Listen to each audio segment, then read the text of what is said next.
minutes left exactly on our big deals auction, and it's Coles Resort, just north of, about 12 miles north of Bemidji. Coles, beautiful. It's been around since 1952, and this is a $2,200 value.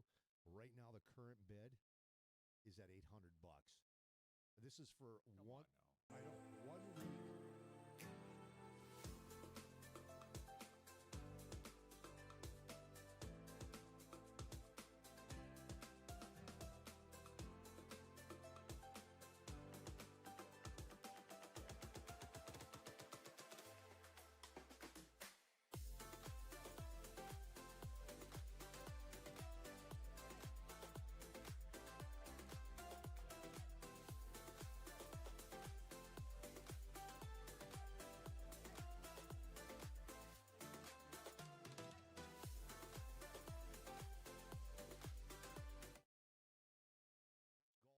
Ping pong and so much more, inflatable water toys. They have a water park, private fire pit, and firewood included with every cabin. I bet they could find some jarts out there. Oh, I bet they could, or you bring your own. There you go. Also, they're on a chain of lakes, and they have 14 rental boats.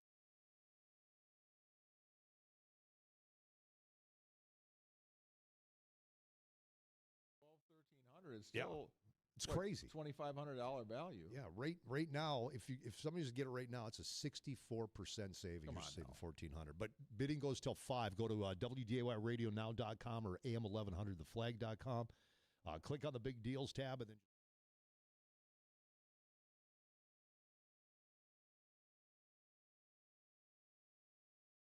we are going to ask a lot of the questions that we've heard our listeners ask us. Sure. Or points that they have made, concerns that we know that they have. And we're going to give the candidates a chance to mix it up a little bit tonight, too, by saying, okay, I want you to tell me more about this thing because that's not what I've heard you say before. Sure. And now it sounds like you're saying something different. And then we'll have a chance at the end for each of the candidates to say, here's how I'm different than that guy or that woman. So hopefully we'll be able to kind of cut those fine edges where we say, okay, that candidate kind of seems like that person, but what's different about them? So will there be an opportunity, like if one candidate brings up another candidate's name, that they'll have a chance to come back and... Yes, that's the whole kind of challenge piece of it. Okay. Yeah, but you can have two candidates that kind of start owning the clock by going back and forth.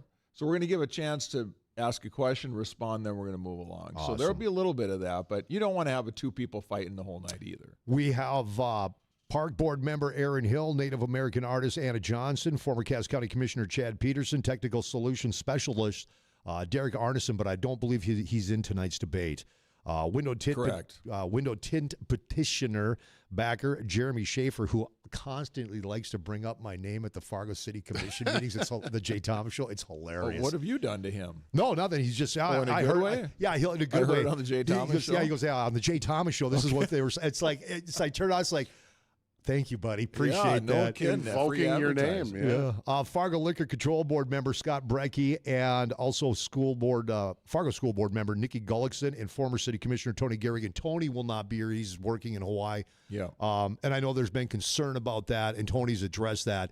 If he gets this, he's done. He will be, because he does own a home here. So if he gets the commission seat, then he's done in Hawaii. He will be in Fargo. Yep, that's the story. Yeah, you're right. Derek and Tony will not be here tonight. Correct. Had conflicts, and so that happens. Yeah. They got lives too. They've got jobs, yeah. Yep. So, Steve, I don't really have a dog in this fight. I mean, I pay taxes in Fargo and all that. I come spend my money here at work here, but I'm a West Fargo resident. Oh, boy, do you ever pay your taxes, even if you don't live here. Exactly. We get you one way or the other. You, on the other hand, are a Fargo resident. Correct. And what are you looking for in candidates?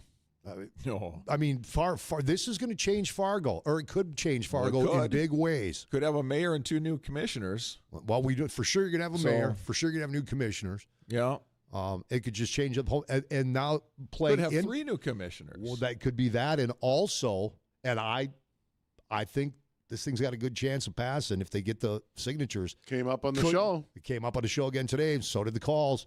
could go to a ward system. If that happens, that's even more commissioners added to the city. That's right, 2 more. So, so it could be 5 down the road. Yeah, Mahoney says it would add $500,000 maybe. A lot of people are fighting back on that, saying, no, I'm not buying those numbers. That seems high to me. It does seem high. That almost feels, to me, that almost seems like fear-mongering. Yeah. So, and I don't know why. I mean, I don't know if he's got really would have any skin in the game because he's no longer right. It doesn't matter to him. I don't know. I tend to listen to people that don't have skin in the game anymore, though. Well, and if they say, look, I don't know, unless it's something where, it's been, they've had some background in the issue where it's going to make them look better if something else happens. I guess I can see any of that happening. But yeah, it just in light of the fact that I'm going to moderate for all these good folks here in a few minutes, I'll probably kind of stay away from what I want to see, Jay. But here's what I'm really interested to hear tonight. What are you interested in hearing? I want to hear people tell me very clearly what they think the problems in Fargo are. I've heard some answers in some of these debates where the question is, what's the biggest problem facing Fargo and what do you think you should do about it? And it's like, Yeah, if you get a wow. Yeah. Like, it shouldn't take you very long. Yeah. And I'm not saying that we have to rip on Fargo. There's a lot of good stuff here. Oh, of course, sir. But you have to be able to say, here are the things that we need to improve, and here's how I will make that happen. And I want people to give us answers that show that they understand the situation they're talking about, and then that they have a way to fix it. What I don't want to hear as a taxpayer, and maybe as a moderator too, is, well, we need to get rid of special assessments. Okay. Yeah. We'd all like that. How are you going to do that? No. Because all you're doing is shifting the burden of payment for something to somebody else. Well, it's the same thing with affordable housing. We need affordable housing. Okay. And how are you going to tackle that affordable housing? Yeah. And come out and say, if the rich people in Fargo, if we have another Mom Donnie on our hands, say all the rich people have to just pay a lot more, that's fine. For purposes of tonight's conversation, I just want to hear you say what your plan to fix it is in a way that we can understand, because government is too complicated for most of us to understand. We want people that come in and give us easy to understand. We get it, the problems are complex, but let us know that you've got a plan to at least tackle the problem. Yeah. Here's where we start, and this a couple things we can do early on to maybe make some headway in this battle. I think people want to know that the people that they're voting for are wired in such a way that they feel like they can get something done and they can explain it. And we talk about this in government all the time, Jay. Even the White House. I think there's a lot of times when I'm like, what is Donald Trump really setting out to do? Because I don't understand the message coming from him. No. I want our city commission candidates to be able to be very understandable as far as how they do things. Yeah, people want, when they're told something, they want the instructions. Are you okay, great, affordable. Okay, how are you going to do it? Well, no, not well. How are you going to do it? No bouncing around the questions. How are you going to fix? We got to do so. We got to fix the homeless problem. Right. Oh, well, okay. So what are your ideas? And I hate here. Well, I'm going to put a committee together. No, because anytime you hear the word "we're putting a committee," that's where stuff goes to die. And we're going to write big checks. Exactly. That's what happens. And you're going to hear perception. Well, that's the perception. Well, perception is reality. That's another one that drives me nuts. Well, if you bring up something like, okay, crime downtown, homeless stuff. Well, that's just the perception. That's not reality. That's not an answer. Perception for people is reality. If that's what they perceive, that's what they believe. How are you going to fix this? That's right. We just want to know tonight, by the end of this debate, we hope that everybody in Fargo who is listening will be able to say, I understand what Anna Johnson is all about. I understand what Aaron Hill is all about. I understand what Nikki Gullickson is all about. Who they see the people of Fargo to be. Like, what do you think people's worries are? What are they proud of here in this town? Do they struggle with things? We want to know that they understand the constituency and that they bring solutions to the table. You talked about the homeless thing for a while. Everybody was talking about, well, we have a homeless. Okay, good. What are you going to do? Well, I don't know. We're just going to have to figure. And finally, somebody said, let's move the DEC out of downtown. And everybody just stood around like, oh my gosh, somebody actually brought an idea. They have an idea. And like, whoa, hang on now. We're not used to that. So let's find people that have been able to think critically about situations and what's happening and provide options that you can say, that maybe makes some sense. I again, no dog in a fight for me, but I want to hear, because we've got election coming up in West Fargo. We got candidates. And I don't know if you are, Steve, but I am following Spencer Pratt like never before. You know, I remember him from the LA. reality show The Hills. Yeah, right. Watching on there. Before that, it was like Laguna Beach. Yep. But what he is accomplishing, I mean, he's telling it like it is, and he's got solutions. There's no hemming or hawing or, well, if I get in office, this is what I'm going to do. I'm going to put a committee together. We're going to work. No, this is how I'm going to do it. Yep. That's what you want from candidates. And we understand that, you know, more than one thing can be true at the same time. None of these problems are going to be easy to solve. Not going to fix overnight. Ones. No, we'd all love more cops on the street, but that costs money. Where are you going to get it? Okay, well, let's see. If someone comes tonight and says, we need 20 more cops on the street, and here's how we're going to do that. We're going to cut this, that. We're going to get rid of 4 people out of this department. Now I'm saying, okay, this person has done their homework, and they're not afraid to get out there and make a decision and put themselves on the line, because when you do that, you're going to get criticized. But like you, Jay, I don't want to hear people that just say, well, you know, we're going to have to study that. We're going to have to fix that. You know, we're going to have to understand that it's going to take a while or whatever. We all understand that. Things need to happen, but you got to show us that you've done your homework and that you can bring answers other than something needs to change and I'm the one to fix it. Okay, we're going to need more than that. Debates from 5 to 7 tonight. And again, the candidates will be Scott Brecky, Nikki Gullickson, Aaron Hill, Anna Johnson, Chad Peterson, and Jeremy Schaefer, Tony Gehrig, and also Derica Arneson could not make the debate. It's not that they didn't want to be here. They wanted to be here, but because of life and work, they couldn't make this debate. Then afterwards, Steve and I will get together and we'll take phone calls and get people's thoughts on it. Yeah, and my role in that conversation is going to be to summarize, what did we just hear?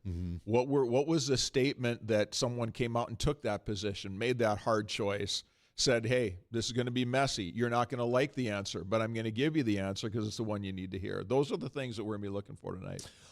Real quick, heads up, there is 10 minutes left in our big deals auction, and it just bounced up to $900. So still jump in or get your bid in. $2,200 value. That is a 1-week stay in the month of June. Beautiful 2-bedroom cabin at this stunning Coles Resort. About 12 miles north of Bemidji. Beautiful. You get a ton of amenities with cabins, so you can take the family up there or grab your buddies and go up there, do a gals week together, a guys week together, and just enjoy Big Turtle Lake. And there's a ton of amenities that come with this indoor pool, beautiful sandy clean beach, non-motorized watercraft for you to use. This is all included with your stay. Woodlands Putt-Putt 9-hole golf course. They also have private fire pit, and firewood is included with every cabin, so you can sit out on the cabin porch and just enjoy the fire. And also, they're on a chain of lakes, so they've got 14 rental boats, and there's tons of other amenities. So Coles Resort, Big Turtle Drive, northeast Bemidji, Minnesota. Place is gorgeous. All right. I had another question I was going to ask you. Now I can't remember what it was. Well, I'll tell you an issue that I'm interested to hear some conversation on tonight, Jay, is this whole idea of tax incentives for developers. TIFs, Renaissance Zone, pilots, there's a bunch of them. Yep. They all operate a little differently, but basically it says you don't have to write a check for property taxes, or if you do, your check goes to a certain cause within the city. And so I want to hear people say, here are the ones I'm in favor of, here are the ones I don't like, and if you don't like them, why is this one better than the other one? And what do you say then to people who, you and I have had this argument many times. You and I see this issue differently. And we've had good back and forth on that. So it's always good to hear, okay, well, if you don't like this, then why? And why do you think that this is a good idea if you do think it is? And why can this work when we're worried about cutting taxes in other areas and trying to maximize what comes into the city? How do you give that money away for that length of time? Special assessments is another one with the developers, and that is that is a hot button issue for people. They get these shocks that they were told the specials are this much, and next thing you know, we were wrong on our calculation, so it's another $30,000. And it's going to be interesting. Alex and I last weekend got in the car, drove down to Horace, go check out Heritage Homes is building that beautiful Sunset Valley. We're figuring out how we can move into the promenade home. Those are sweet. That's gorgeous. But the crazy thing is, they tell you up front, these are the specials, under $20,000. Yeah, but there's no buts. That's it. Well, how are you doing that? Because we as the developer took care of the specials or took care of the infrastructure ourselves. So if you've got one developer, Steve, that can do this, people are going to start going, wait a minute here. How come Heritage Homes can do this? It's just like when you had him on the show, is Mike Mark from Bruhala. When they talked about if the convention center goes there, they're not taking any tax breaks. They're doing it all themselves.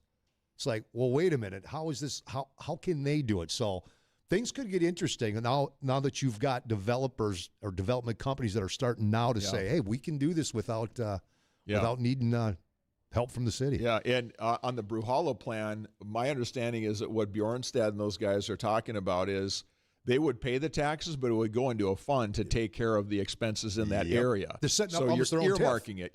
Setting it almost themselves that way. But that's different than we're not going to write a check for any taxes for 15 years. Yeah, exactly. So those plans are interesting. That's a great debate too. We've got that in the questions for tonight about downtown, Bruhala. Yeah, I figured where do you land on that one? Shields Arena. 6 minutes away. Debate. Both here on 970 WDAY, AM 1100 The Flag. By the way, the current bid now is $950. Okay. On Kohl's. This always happens, by the way. They're just waiting till last week. You got 5 minutes and 50 seconds left on this auction to get your bid in. If you pay $1,500, you're getting a monster deal. Exactly. All right, you and I, my friend, will hook up just after the debate at 7. All right, the big Fargo City Commission candidate debate. That's next on 970 WDAY 93.1 FM. Moderated by Steve Hallstrom and Bonnie Amistadi.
Good evening and welcome. Tonight we are proud to host our Fargo City Commission candidate debate on our Fieldstone Group radio stations and video platforms. I'm Steve Hallstrom, and whether you're listening to us tonight on radio, mobile app, smart speaker, or watching on YouTube, Facebook, and our station websites, we're thankful for your time. Glad we didn't try to do this last night. Nobody would have come inside with a beautiful evening, but it's 50-mile-an-hour winds today, so let's go inside and have a debate. Since it's exactly 5 p.m., I'll say you're listening to WZFG Dilworth and WDAY Fargo Moorhead, West Fargo, USA. Fargo's a city on the move, growing fast with real decisions ahead about infrastructure, development, public safety, taxes, and quality of life for every resident. Tonight, 6 candidates who want to help lead that city are here to talk directly to you. We want to note that Derek Arneson and Tony Gehrig were invited to participate and were unable to join us tonight. The 6 candidates here are Scott Brecky, Nikki Gullickson, Aaron Hill, Anna Johnson, Chad Peterson, and Jeremy Schaefer, and we thank all 6 of them for being here tonight. My colleague Bonnie Amistadi, host of Bonnie and Friends on WDAY Radio, will walk you through the format. Bonnie? All righty. Welcome to our Fargo City Commission candidate debate. Good evening to all of you listening and watching, and our candidates who have given their time here tonight. And so here's how it's going to work. We have 6 candidates with us. There's 2 open seats on the Fargo City Commission and no incumbents here tonight. Each candidate begins with a 30-second opening statement.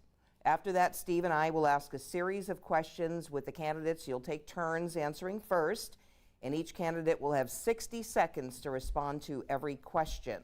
And where it gets interesting, after each question is answered, any candidate may challenge something another candidate says. You will have 15 seconds to make that challenge, and then the candidate who's being challenged has 30 seconds to respond. And that will be the end of the challenge. We'll move to the next question so that no 2 candidates dominate the clock. Each candidate gets 2 challenges for the entire evening, so use them wisely. And Steve and I may ask brief clarifying questions so that we understand your answer, but we will not challenge what any candidate has said. It's not our job tonight. Our job is to make sure that each and every one of you gets heard. And we'll take a short break right around 6 o'clock. And near the end of the evening, each candidate has the optional opportunity to draw a distinction between themselves and one or more of the other candidates. 60 seconds for that. We'll close with 30 seconds statement from each one of you. And our timer tonight will keep you honest. You will hear a signal. That means you have 10 seconds remaining. And when time is called, we ask that you wrap up your thoughts. And we've got a lot of ground to cover. Want to be fair, of course, to everyone. So we'll introduce our candidates and get started. We go in alphabetical order for opening statements. So Scott Brecky, you are up first. 30 seconds to tell us about yourself. Well, thank you for having me here. Scott Brecky. I'm proud to say that I'm a 3rd generation of Fargo. My family's lived here for many years. I have 26 years of big box retail experience.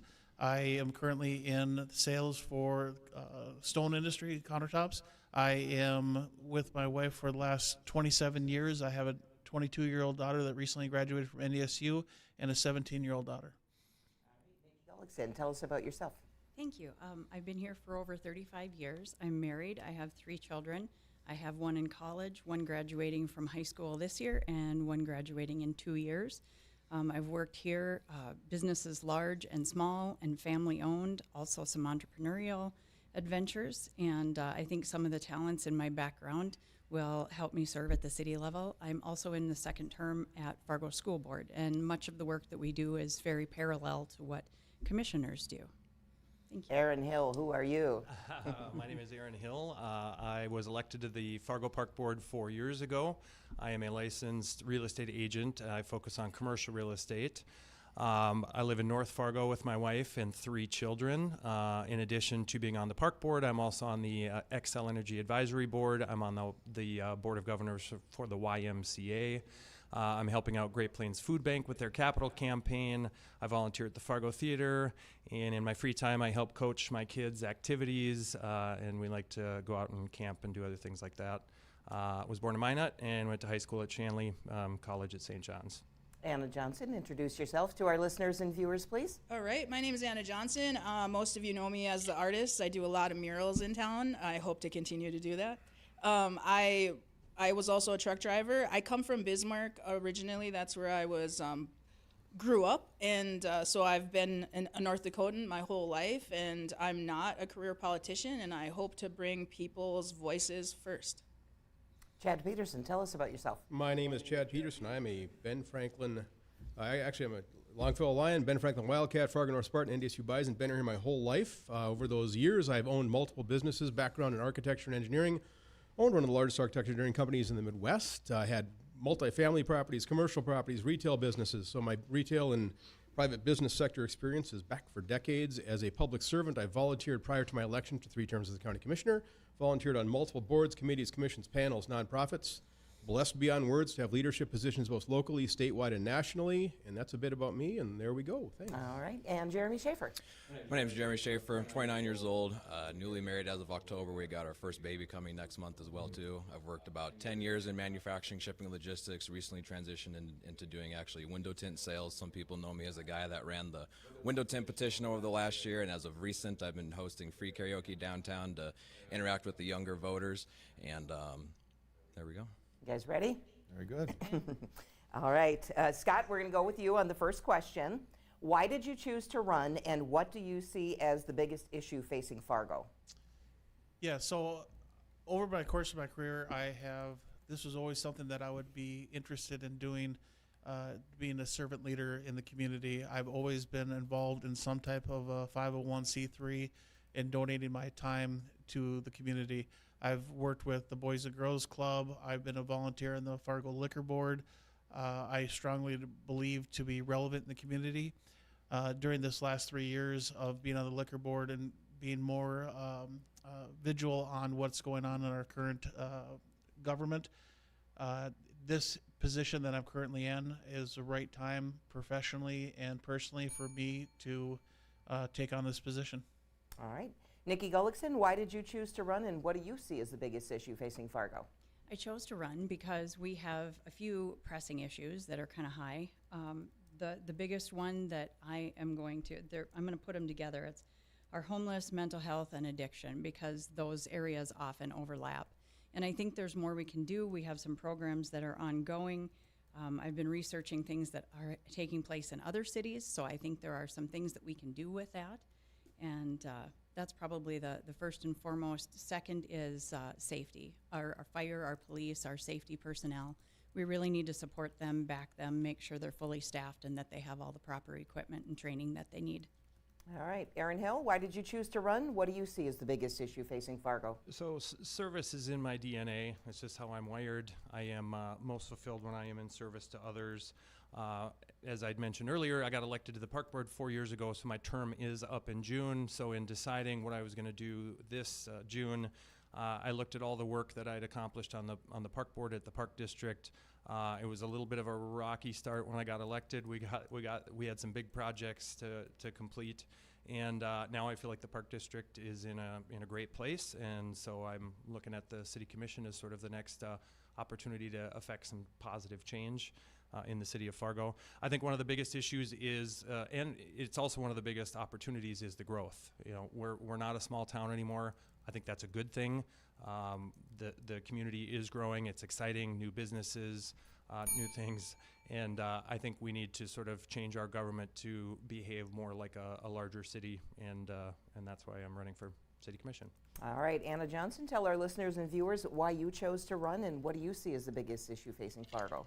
Well, first, third time's the charm. I've tried this 3 times now, so let's go. I'm passionate about it because I'm the vice chair of the Arts and Culture Commission. I was on the Native American Commission, and I saw how the sausage was made, so to speak, and it really made me want to get involved, because it's not 20 people in the background doing this work. It's only a couple people, and I think representation matters so much in what we're talking about, that every voice needs to be heard, and that's why I got involved.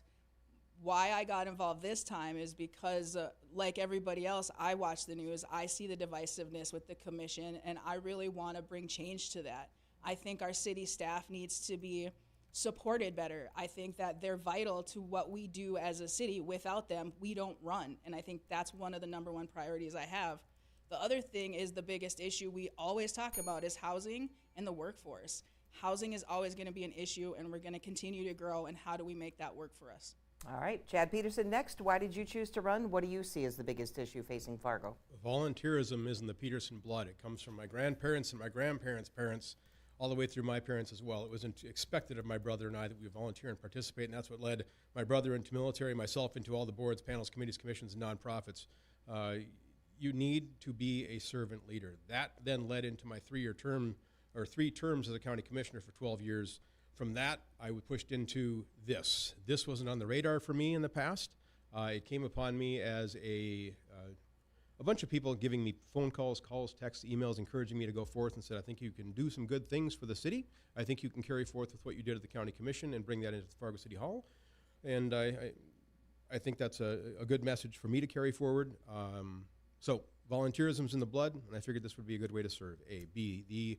One of the most important things to me right now is the fiscal transparency. It doesn't take a whole lot of rocket scientists to figure out where we are fiscally in the city of Fargo, and what I did at the county courthouse, I'd replicate at City Hall, and I think I can bring transparency and good things forward for the Fargo City Hall. All right, and Jeremy Schaefer, why did you choose to run, and what do you see as the biggest issue facing Fargo? So over this last year, as I said, I was running the petition, and reasoning behind that is, not a lot of people know, in North Dakota, you're not actually allowed a medical exemption for darker window tint. I was trying to get that because I have astigmatism. Having the darker tint, allows me to see better so that my eyesight's not so messed up. So that's just context for that. While I was doing it, I had lots of conversations with people, and people willing to just come talk to me, bring up other stuff aside from what window tint was or anything car related. And I thought, well, if people are willing to just come talk to me, and I like being out here and having these conversations, let's go ahead and move that up to the next level. So I did try to make a run for the House state legislation. I didn't get the endorsement, so I was like, well, I still want to do something big. I don't want to give up on it, and I'm young, I'm fresh, got a lot of energy, so let's go ahead and do something. And really, one of my core priorities is something that I see as being large is having citizen engagement. So not even just in the campaign season of having conversations with people, but even after that's done, for the voter to come talk to us and us go talk to the voter. Because if we're going to say we're going to do something in the commission, having people pay attention holds you accountable. Okay. Anybody want to challenge anything that's been said so far in our first round of comments here? All right. Question number 2, and Nikki, you'll go first on this one. The city of Fargo is in debt. The numbers show somewhere between $750 million and $1.3 billion. How do you propose getting the city out of debt? Well, one big thing that is coming this summer is a payment for the diversion, and that's going to help us with $41 million right there. So that is great. However, we need to keep that going. And as you know, I'm coming from the school board. We've done a good job of reducing some debt there.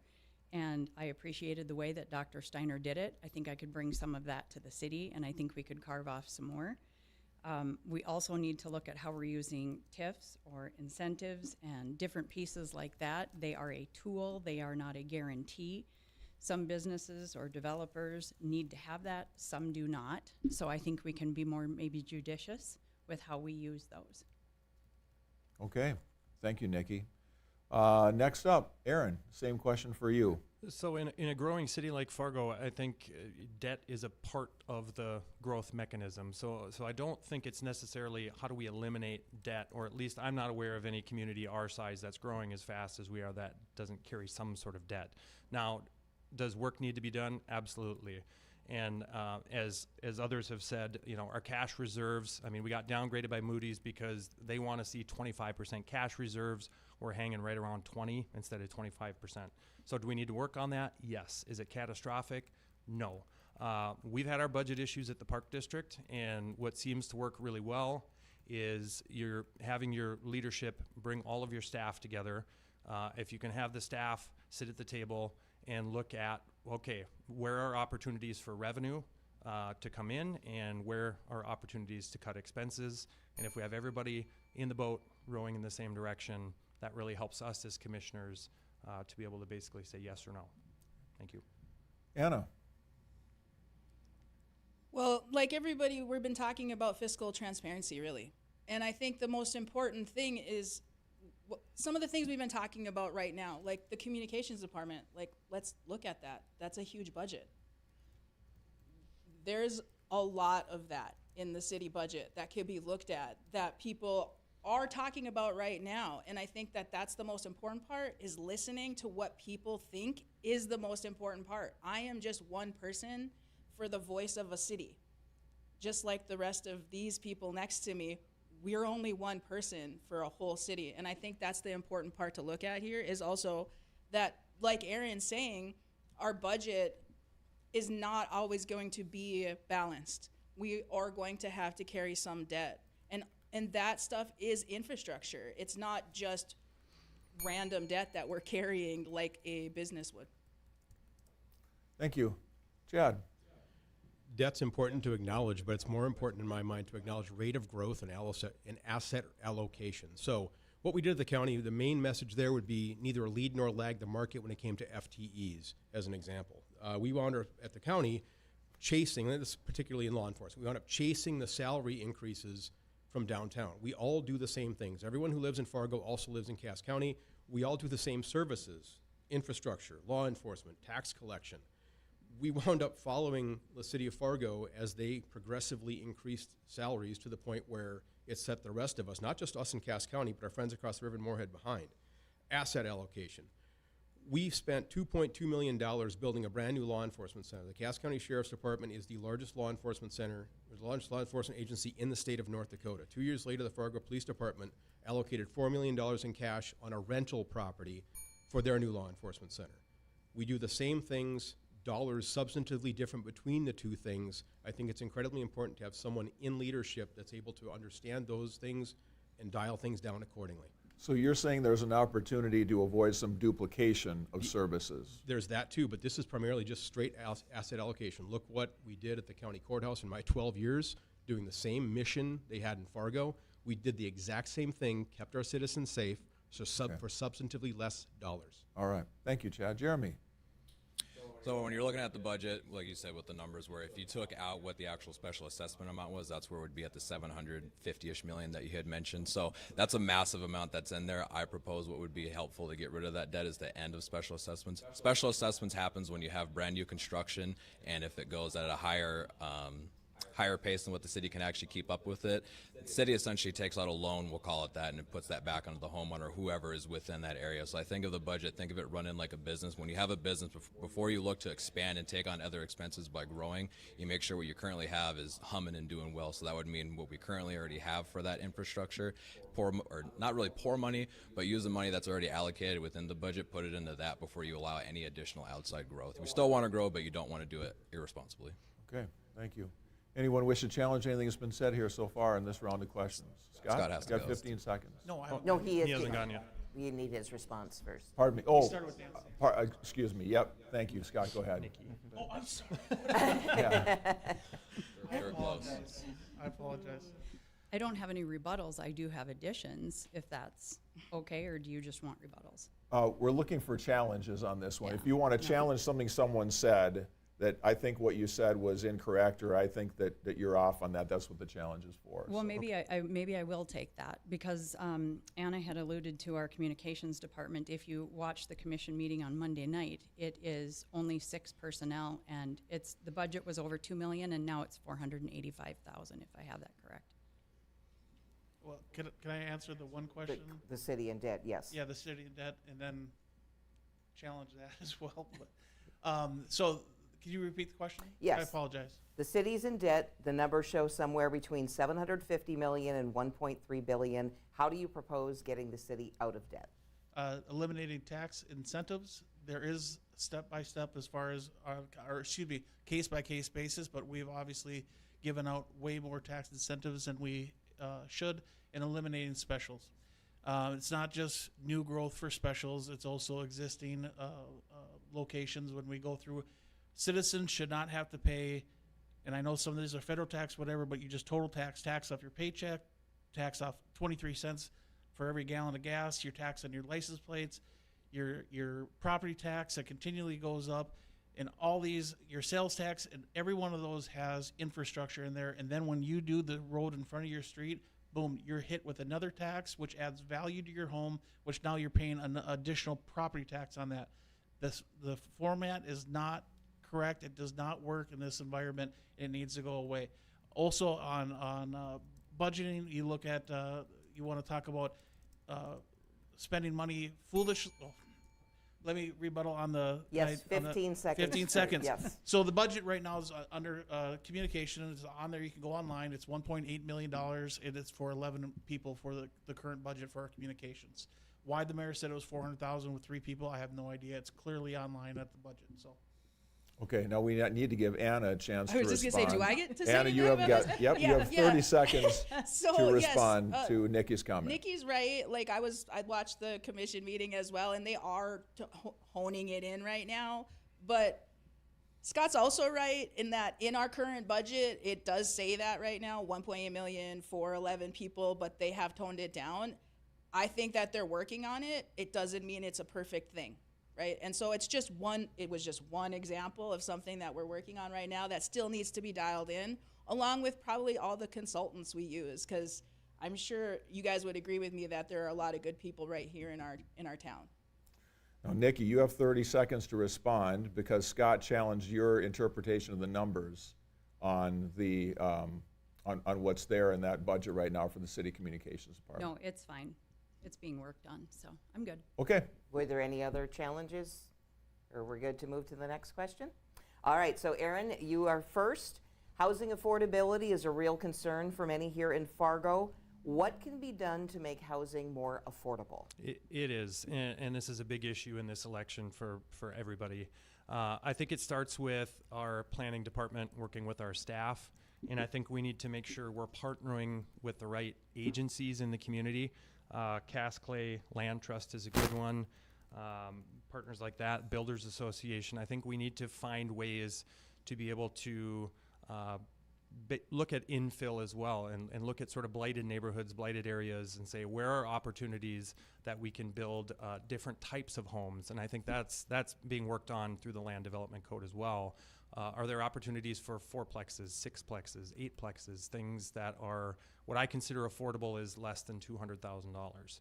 So how can we get people into homes where they can build equity, and not only build equity for themselves, but that also will help keep people in the community. We have such a workforce shortage right now. We're struggling to get people to come here. So this could help us keep people who are already here. Thank you. Anna, what can be done to make housing more affordable?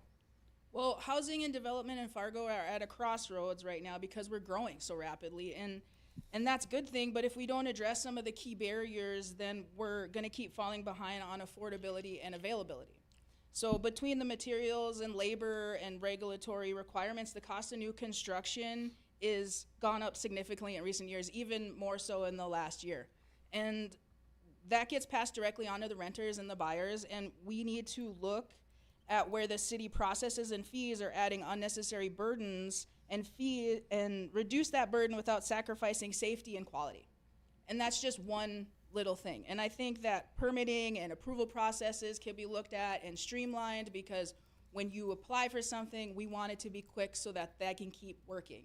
The sooner they can keep building, the quicker it happens. And if we don't streamline that, we don't get anything done. All right, Chad? Low stable taxes, market-driven solutions, as well as ease in permitting. 3 things I've talked about in prior discussions as well. So low stable taxes, that's a benefit to everyone, not just homeowners. When taxes are low and stable, you can predict your budgets on an ongoing basis year to year. Market-driven solutions. It seems as though whenever developers show up at the city of Fargo, a story I've told in the past is we had one city employee in a leadership position say, I don't want to permit any more houses because every house I permit I have to protect from a flood. That's not positivity. People within the city hall should be saying, what can I do to make your job easier? The easier it is to build a home, the easier it is to afford that home, because the costs are simply passed on to the people who are buying it. Ease in permitting. If I go to other cities, I've been very blessed to work all over the United States, all over North Dakota. There are local municipalities I can pull a building permit with restrictions, but I can get going within 15 minutes. You build at risk until the permitting department has the ability to review plans and approve them holistically. But within 15 minutes, right in West Fargo as an example, I can have a building permit same day and go. Not all the time, but more often than not. We can do that in Fargo. How do I know? Because it's done all over the United States. All right, Jeremy, what can be done to make housing more affordable? So the beauty of this is there's multiple solutions for it. I think that's kind of fun. There's not a one cookie cutter answer for this. So like the way I kind of see it, and this is just one of the options that could be there. Again, lowerment of property taxes. That's already, you know, what the city can do, and then the elimination of those special assessments. That's for, you know, if people already have their house, that's something they care about. That can be transitioned down to people who are renting, who are that landlord or owners of that building. If they don't have to have as much money coming in from their tenants to be able to pay for those things, it can add into that. Second thing we can always run into as well is if there's other neighborhoods that need to be, I don't know, whatever you want to say, revamped or given some more life into, give them some more love, you can go ahead and do that. People move here for, you know, work, school, or a better way of life from wherever they are. And if they want to move here, they're going to be always looking at what's the actual cost of living here. Having people move here, and if they're positively talking about some of these changes that could happen, we'll have more people coming here at the same time too. All right, thank you. Scott? Build, baby, build. Build new, build, go back to the older neighborhoods, revitalize those neighborhoods. You got to continue to build. The more that you continue to build, the more jobs you're going to create, the more revenue that you're going to bring in, the more people can afford housing. Not everyone is going to be able to afford a house for, let's say, $600,000, $700,000. But if they're working on that house, if they're plumbing on that house, if they're electrical worker on that house, if they're roofing that house, they're bringing in sales dollars. They're bringing in a paycheck. We need to continue to build. We need to make it easier to build. And in some of the other neighborhoods that are already zoned for multifamily homes, let's create some of those in those areas where it can be $150,000, $200,000 for a home or something like that. But we got to continue to build. All right. And Nikki, your thoughts on what can be done to make housing more affordable? Well, my base question is exactly what is affordable housing? Because we keep talking about putting up new buildings and the rent's going to be $1,500 a month. Is that affordable? I mean, for some people it may be. We can get creative with solving this problem. We can flip older properties. We can revamp older apartment buildings, duplexes, all of those types of things. Those are all very real possibilities. But I think we need to figure out exactly where we need to be to serve that market. And I know that there are guidelines, I know that there are charts and all kinds of things, but realistically, we need to look at Fargo, North Dakota, we need to look at the wages, and we need to look and see what truly is affordable so they can invest in those homes and eventually move on to their next home. Anybody with a challenge? All right, next question. And Anna, you'll go first on this one. There's been a big debate on homelessness in Fargo, especially in the downtown area. Does Fargo have a homeless problem? And if so, are we handling it the right way? That's a really good question. No pressure for me, the first question. Oh, geez. I don't think that, like, in the traditional way that we think of a homeless problem, like, say, in a bigger city, I don't think we have that problem. I think we have something that's a solvable problem with the homelessness. And when we all got our little presentation from the city a week or two ago, when the police chief was talking, one of his biggest things was they're busy on a lot of these calls that he would consider social services. So we're obviously missing something along those lines. If we're just arresting people and turning them back out and arresting them and turning them back out, do we have a homeless problem? I don't think we do. I think it's a solvable thing that we need to get together with our community partners, the city government, our state, and everybody else to solve. All right, Chad? We are doing mental health and chemical dependency wrong as a nation, as a state, and as a city. Do we have a homelessness problem? Sure. But the reality of it is the city of Fargo will never have enough money, never have enough employees, regardless of goodwill, regardless of well-intended people. We will never have the ability to solve it. We are a regional center for commerce. We are a regional center for services. People come here that aren't from here, and we're asked to take care of them. And it frankly makes sense because we have good people here. We have Prairie Psych. We have Sanford. And approaching this as a holistic solution is the answer. 6 years ago, I sat in City Hall with the director of DHS, Chris Jones, and said, we are doing social services wrong as a community. We need to reinvent the way we do things. I gave them my ideas at the time. They're not under my purview when I was a county commissioner. They didn't listen to me. But now, Governor Armstrong and the Friends of the Legislature are starting to reinvent. We're changing Southeast Human Services into a regional service center. Yes, that's the way to do it. We start doing things the way we need them now, not the way they were done in 1920. How can we participate in the city of Fargo? We participate as partners. We can't be the guiding light in this because, again, we don't and will never have enough money to do this. The way to do this is relationships built through the state and eventually, hopefully, in Washington, D.C. All right, Jeremy? So it's already been decided that the deck's going to be moving out of the downtown, so that helps ease a lot of the people who go downtown and the businesses that are down there. As far as addressing the homelessness that are around there, it's already been said that there's many nonprofits. Fantastic. It only matters if there's actually things that are being done. Conversations with those people having any of their people go out and just honestly chat with anyone that's homeless that's out there, because you can always have all the services, but if they're not actually spoken to, it doesn't matter at the end of the day. And I would fully believe anyone that's doing something out of their actual goodwill and volunteering for something to be done, as Chad basically said too, you can never have enough money, you'll never have enough people to fully employ and have them be sent out there to go take the homeless, whereas there's many others who are just willing to volunteer their time instead of being paid for it. And just so I understand, we do or we don't have a homeless problem? I didn't catch your answer. Yes, there is. We do. Okay. Yes. Thank you. Next up, Scott, on this question. And by the way, if anyone would like me to repeat the question, be happy to do that. I think one of the areas that we should look into is people that are getting assisted living. When you're in assisted living facilities, there's a lot of different rules and regulations that you need to follow. The problem is when you have people that have addiction issues, mental illness, and you break some of those different requirements and rules, and you are forced to have an eviction notice. When you take someone that is already on, let's say, Social Security or disabled, and you are now asked to leave your residence, it makes it very difficult for you to find another place that you can live. So I think it needs to be investigated on how many people we are actually from assisted living that we are making in that challenging effort. We do or we don't have a homeless problem? We do. Okay, thank you. Nikki, you're next on this one. We do have a homeless problem, but it's not as big, I don't believe, as it's perhaps been put out there. But yes, I do think we have a problem, and we also have people who simply don't want help. That's how they want to live. But this is all tied in again with mental health, could be addiction. I visited with Chief Stefanowitz, I visited with Chief Lorenz, Fire and Police. They incidentally spend a lot of time on things that our social services could actually help out with. So I think this is going to take kind of bringing all of our community services together to work on a solution. We have a team that goes out on the street. They help build those relationships. They have that contact. When they are able to build trust, those people do reach out for help. So we have some good things going, but we need to do more. We can do more, and we can make a difference in this fight.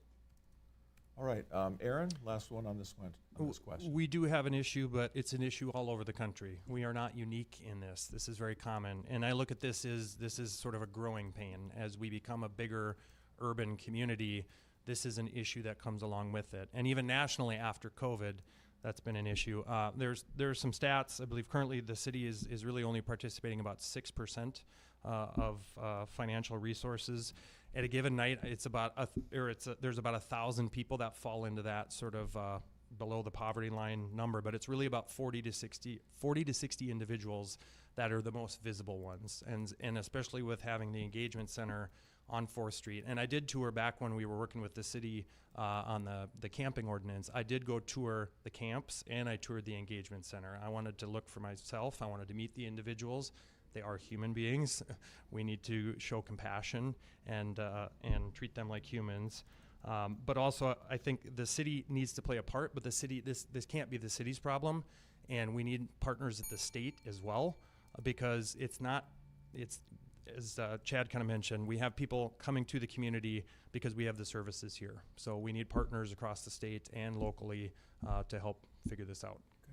Would anyone like to challenge anything that was just said in that round of questions? Yeah, I'd like to ask Aaron just a quick question. Do you support the deck? Are you pro or against the deck? The deck? Yep. What do you mean the deck? The deck is closing. Now it's going to be the Resource and Recovery Center. Yes. Do I support the endeavor itself? Do you support the current deck that is being our drug reinforcement center, whatever you want to call it, on First Avenue? Resource and Recovery Center. Yep. Is what it's being named as. I am happy to see it move away from 4th Street. I think the location will be a better spot. I think especially having sort of individuals on 4th Street out in the public and at the Civic Center and some other locations, I think is hurting a lot of our downtown businesses. So I think this will be a better location. The city is fundraising for it right now. So again, the city isn't planning to pay for all of it. It's a 2-year lease. I'm not a big fan of the city leasing property, potentially long-term. I guess I don't know how long I have to rebut, but I just realized yeah, you're about 5 seconds left. Okay, sorry. I just realized. So ultimately I am for the city being involved in being a part of the solution to this issue. Okay. All right, next question. All right, Chad, this one's yours for starters. Fargo City Commissioners have been pressured in recent years to support resolutions that take positions on national and international issues. When do you believe it's appropriate for city commissioners to do so? I believe there's a policy in place that says we are prohibited from involving ourselves in international things like war. I think the only time the city should be taking positions on things like that, items like that, is when it has to do with city operations. One of the things I often talk about, I've said it repeatedly in my career, the things that make us feel good do not often make for good governance. I'm going to say that again. The things that make us feel good do not often make for good governance. Involving ourselves in international policy is counterintuitive because regardless of where you stand on any number of these issues, we're local officials. We don't have the information that our friends in DC and the CIA and FBI, all the people who make the substantive decisions on a national and international level have. We should have individual opinions, and there's no reason for a commissioner, a mayor, whoever to express upon anyone else what I believe is such. But the city taking a formal position, again, is counterintuitive because you're basically putting the authority and credibility of the city behind something that, frankly, you don't know anything about. You can have opinion on, and that's fine, but full knowledge, that's naive. Jeremy? So more or less same thing as what Chad said. You can have your own opinion, think how you want to think on it, but if as a city, if you're going to essentially follow what a national or international policy or thought process is going, you might as well just call it a trend or a fad. It's going to pass and it won't stick around, and then anyone who sees you doing it, if they're actually well invested, if they see whatever's going on, if they can call, wow, that's bogus, and the city's going to follow it, these people don't actually have a spine. They can't think for themselves. So you don't want to do that. If people ask their elected officials what their opinion is on it, sure, you should have that conversation with them. But as far as bringing it to the city level to say, hey, I don't know, Florida's doing this or Omaha's doing that, just throwing names out there, not to actually call them for anything specifically, you shouldn't just follow suit just because someone else is doing something. Yeah, I just believe in the city's core values and the infrastructure that we currently have. As far as any other topics of personal belief on any other things that are not city related, doesn't really matter. Nikki? And I would have to agree. I don't think the city should take a position on that because we need to respect everybody that's here, and we could have opposing views, and I don't think putting that on City Hall is a good idea. Aaron? I don't think the city should take positions on international issues at all. I think the job that we're running for right now it's water, sewer, police, fire, planning, forestry, etc. It doesn't mean we don't care. I understand why groups come to the city because it's a platform, because we are elected as leaders and they want the leaders to come out and take stances on things. But if it doesn't directly affect the city of Fargo, and I'm not saying understandably there might be individuals in our community in the city that are affected by certain things, certain wars, but I do not think the city should take positions on any of that. All right, and finally, Anna? Well, as a nonpartisan board, I don't believe that we should be involving ourselves in things that don't have anything to do with us locally. And that is the bottom line and what we're all really saying. But I do think that's important to listen to our community and the voices that do have something to say about these things and to be open to that as a city, because if we're not willing to listen to our community, then what are we getting elected for? Any challenges from that question? Everybody said the same thing, I guess. So, all right, we'll go to the next question. No, I'm just kidding.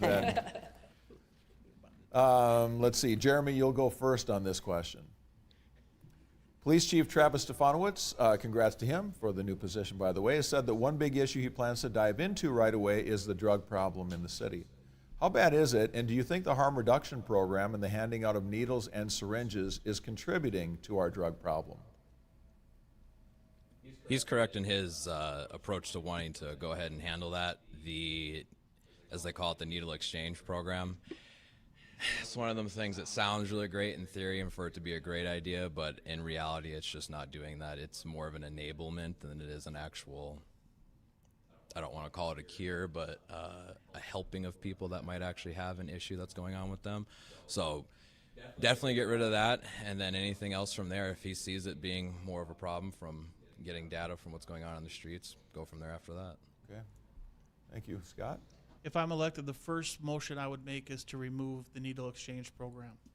It does not work. It is a detriment to our community. It's a detriment to the people that live in that surrounding area. As far as the police department, if you look at over the last 4 years, our drug tickets and numbers of people that we're holding accountable for drug use is almost flat. But if you listen to our human services as far as ambulance, medical providers, we are at a 40% increase in drug overdoses and Narcan uses. So we are not currently enforcing our drug problem in town. We are attracting and growing it, and it needs to stop. Thank you. Nikki? There are a few things we are not enforcing here in town, to be fair. The needle exchange program, I'm on the fence with it. I need to see local data. When I research nationally, it makes a difference. It keeps people from getting HIV, through needle transmission. It keeps other illnesses at bay, and then when they get those illnesses, then they go in for care. So if we take that away, then we're gonna also pay not only for this, well, we're not paying for the exchange program, the needle exchange, but we're gonna pay for care because they're going to be on some type of assistance. I don't like seeing the needles around town. I don't think we get back a bunch of what we put out there. I don't wanna be enabling people, but I don't have the statistics either of exactly what's going on in Fargo, whether it's helping or not helping. The other thing is when they exchange needles, that's a touch, that's a contact, that's where we can build that relationship and encourage them to seek help and to help them get into homes if that's what we need to do, to help them access services if they're willing. So I'm on the fence. I really want to see local data if it's working here or not. Okay. Thank you. Aaron? Yes, we have a drug problem, but like homelessness, so does the nation. You know, we're very similar in that regard. As far as the harm reduction program, similarly, I would want to do more research. I just don't know enough about it right now to make an educated assessment. I think it's well-intentioned. I understand the motivation behind it is to ultimately reduce the burden on the healthcare system. That is what it is designed to do, and I just don't know enough about the research and the data behind it. I think that's one of the things I would for sure be very interested in looking into and sort of determining, is it working, is it not working? Yes, it appears to some, they're going to say it's enabling individuals who are using drugs, so now we're helping them use drugs, and I understand that argument, and there's probably some logic to that, and there might be some evidence that support that, but I'm looking forward to looking into that more. Thank you. Anna? You want to give me the question again? Yes, I'd be happy to. Chief Stefanowicz said that one big issue he plans to dive into right away is the drug problem in the city. How bad is it, and do you think the harm reduction program and the handing out of needles and syringes is contributing to our drug problem? Yeah, I think we have a pretty bad drug problem. I'm going to go in a different direction with this because I think that the needle exchange program is important. I think it shows that our community that we do care about the drug problem. Because if we didn't, we would just let them lay on the streets. And like Nikki said, this is a point of contact for us. And I bet you if you talk to the police chief, he wouldn't tell you to get rid of the social services that we need. He'd probably say he needs more people. He needs more services. Only a handful of years ago, we used to have people on the street that used to give these services, and then we rolled that back, and now we have problems. Like, does anybody else see the correlation there? I feel like we're missing something, but it's really just those services that got taken away a long time ago. And so we really just need to double down on that. And the police chief said that that's the most important thing to him, then I believe him. Okay, thank you, Anna.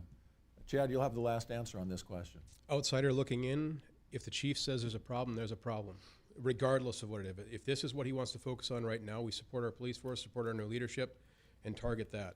Regarding the needle exchange, lots of us hear lots of terms, and if we haven't, we should have, things like housing first, needle exchanges, support services. We need to be doing these things holistically. The National Association of Counties has a program called the Stepping Up Initiative. Simplifying that, it's a bed, a buddy, and a job, told to me by a North Carolina commissioner.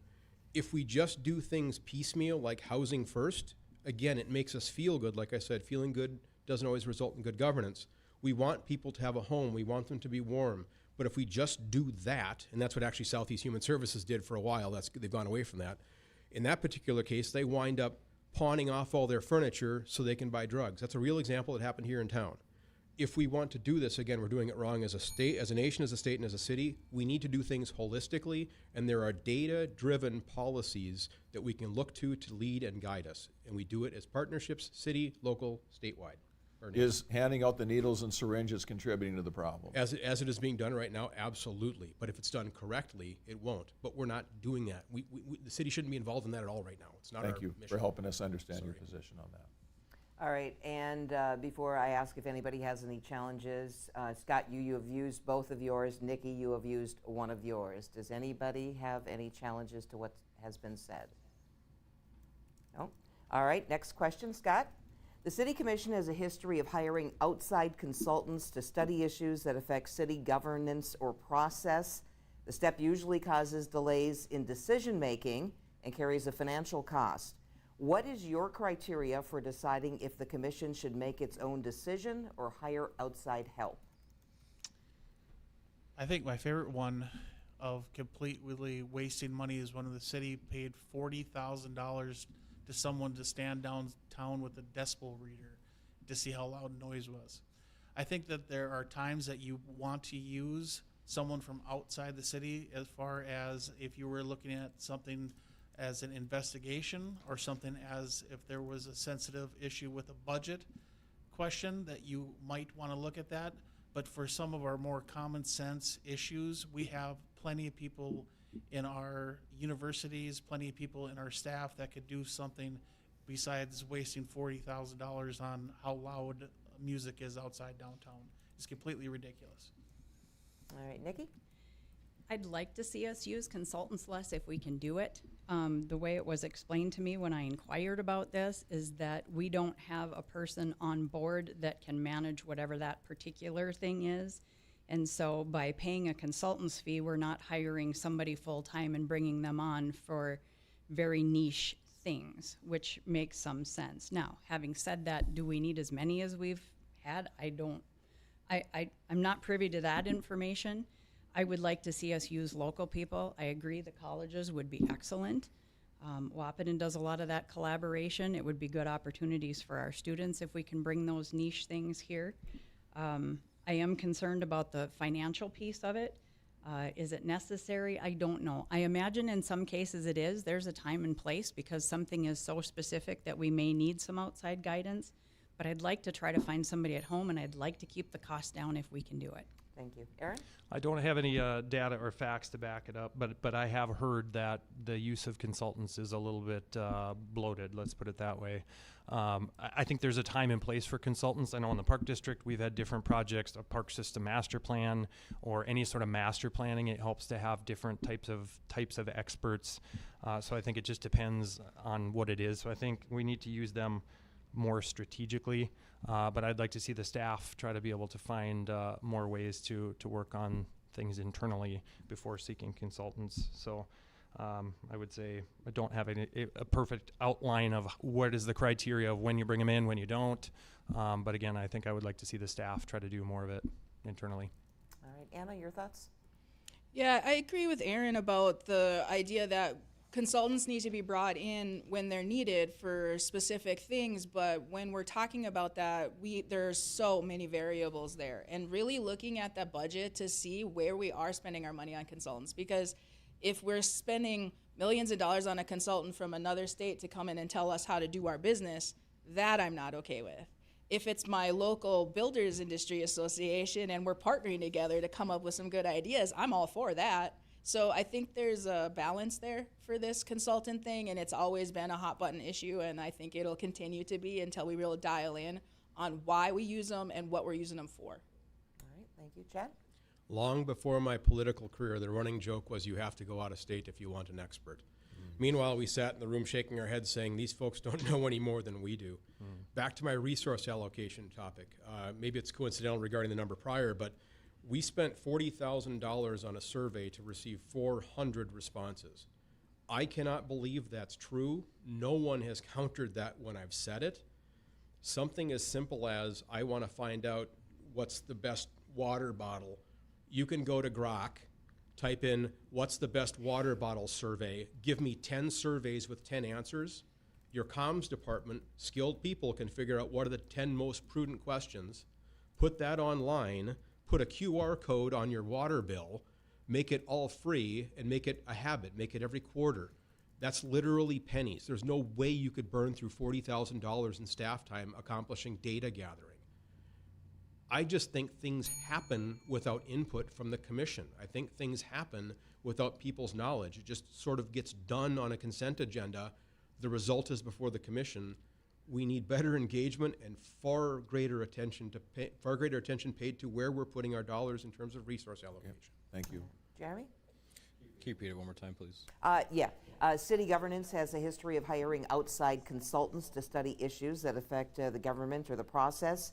It causes delays. It carries a financial cost. What's your criteria for deciding if the commission should make its own decision or hire outside help?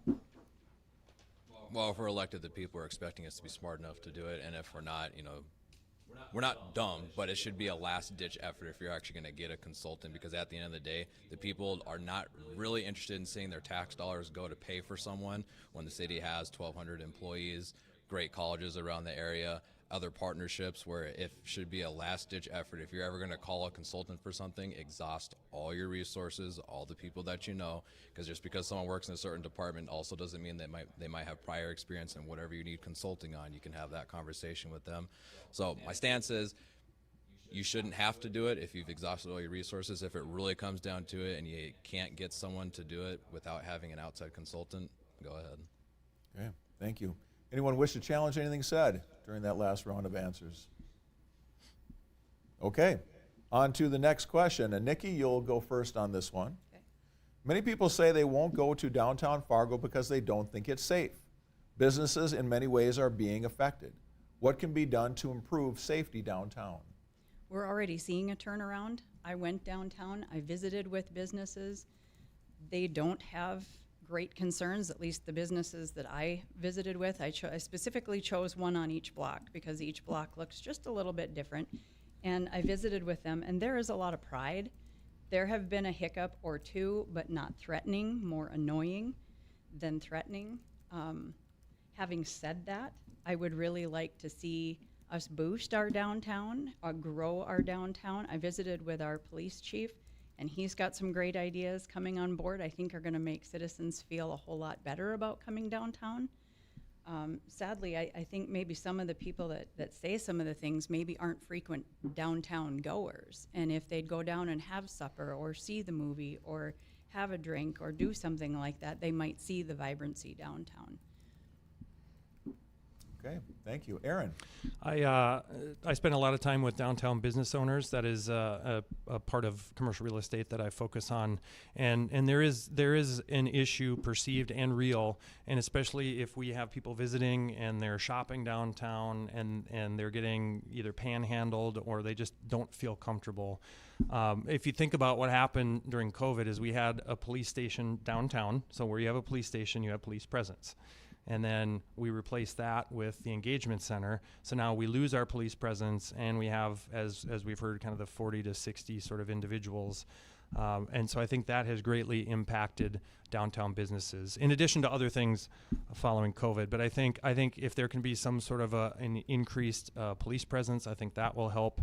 I think hopefully following COVID now, if we can get some momentum downtown, perhaps some of the business things can kind of pick up a little bit. Maybe there's some other things, Science Museum or potentially the Convention Center or things like that that might help bring more life and activity to downtown, because when it's busy downtown, then the individuals who are generally causing trouble aren't around where the crowds are. Thank you. Anna, next. Give me the question again. Yes. Many people say they won't go to downtown Fargo because they don't think it's safe. Businesses in many ways are being affected. What can be done to improve safety downtown? Well, I think perception is the key, right? I think if we're really talking about what's real, it's the perception of what's safe. So many people go downtown with their children. They wouldn't go downtown if it wasn't safe, and you see them every weekend. You see them at the farmers market. You see them every night, going to the bars, the college kids, the restaurants. They're everywhere. The problem that we have isn't as big as we think it is. And the businesses have specific issues with like 4 people. Is that a real issue, or is it like 4 people? And on top of that, the police do have a little bit of a presence now, as far as I know, that they have that new inside the parking garage that what do they call it? The side station for them, so that hopefully they can start having more of a presence. And when they're doing their walking, one of the biggest things that I think about that we don't talk about is why we decided many years ago to keep our bars open so late, and then wonder why we have problems at 3 o'clock in the morning. Thank you, Anna. Chad? Perception is reality. No matter where you stand on this position, the perception of what's transpiring downtown is the reality for most folks that don't go downtown, and more importantly, the folks that are downtown. Interestingly enough, I was approached by a friend of a friend. That friend of a friend owns a business in downtown, and she was afraid to come forward to the police because the last interaction she had with a gentleman that made bad choices was him coming back after the fact. She called the police, they showed up, took care of him, he came back and said, if you ever call them, you will regret it. I have another story. There was a person, another business owner, a gentleman downtown, again, these are people that are afraid to speak, called the police, the people from the deck showed up and gave them their card and said, next time you have a problem, don't call the police, call us first. People are afraid to talk. We need to change the perception of what's transpiring downtown. How do you do that? Additional police enforcement and open dialogue with civil servants. Us, potentially us, elected officials, other police officers. I don't care if it's social workers. The dialogue needs to open to figure out where we can get resolution to this so that we can stabilize our downtown. Again, perception or reality? The perception is the reality, and that's how you change things. Jeremy? There's a few things with it. So one, downtown maybe many years ago was a place where it just kind of felt small town vibe where you could just go, chill, no problems. We're coming to a bigger city now. So what I'm getting at is I believe downtown's plenty safe. I've been down there when I was petitioning. I go down there when I host my free karaoke. I'm out there from up until about 1, 2 a.m. in the morning. It's plenty safe. Just a whole lot of people going bar to bar, having a good time.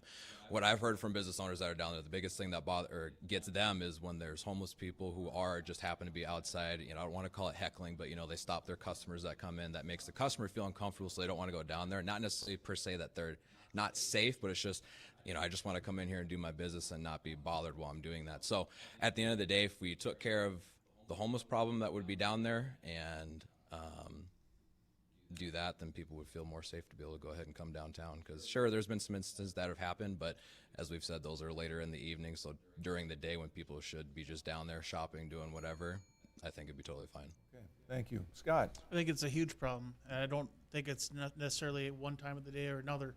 I'll give you 2 quick stories. One, I did a police ride along a couple years ago. There was clearly someone that we saw about 7, 8 o'clock at night that was completely passed out, either on drugs or on some type of you're inebriated.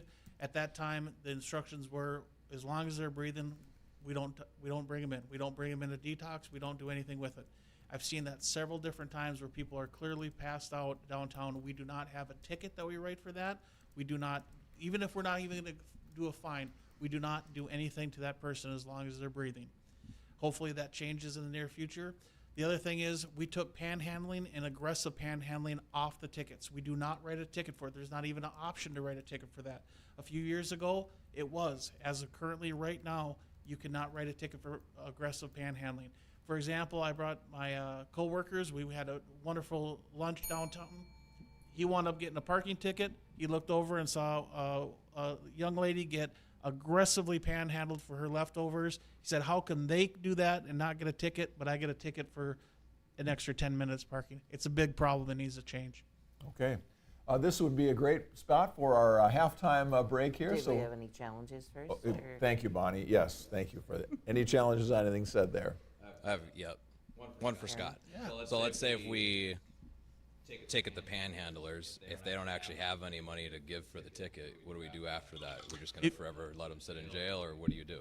No, it'd be exactly like we do with camping. So camping was not a ticket over the last few years. As soon as they put the camping ban in effect, we wrote out 33 tickets for camping. It does not have a fine. It's more of a way for police to track behavior and to also get to know those people to get them the right resources and help. But you can't just turn a blind eye. You have to address it, and that's where you have people on feet on the ground that can be there to deter panhandling, especially aggressive panhandling. It does not have to have a fine. Okay, thank you for that. So with that, a 4-minute break, and we'll be back with more on our Fargo City Commission debate here on WDAY and the Flag.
Our company headquarters here in South Fargo, the Fargo City Commission debate on WDAY and the Flag. You're listening to WZFG Dilworth and WDAY Fargo Moorhead, West Fargo, USA.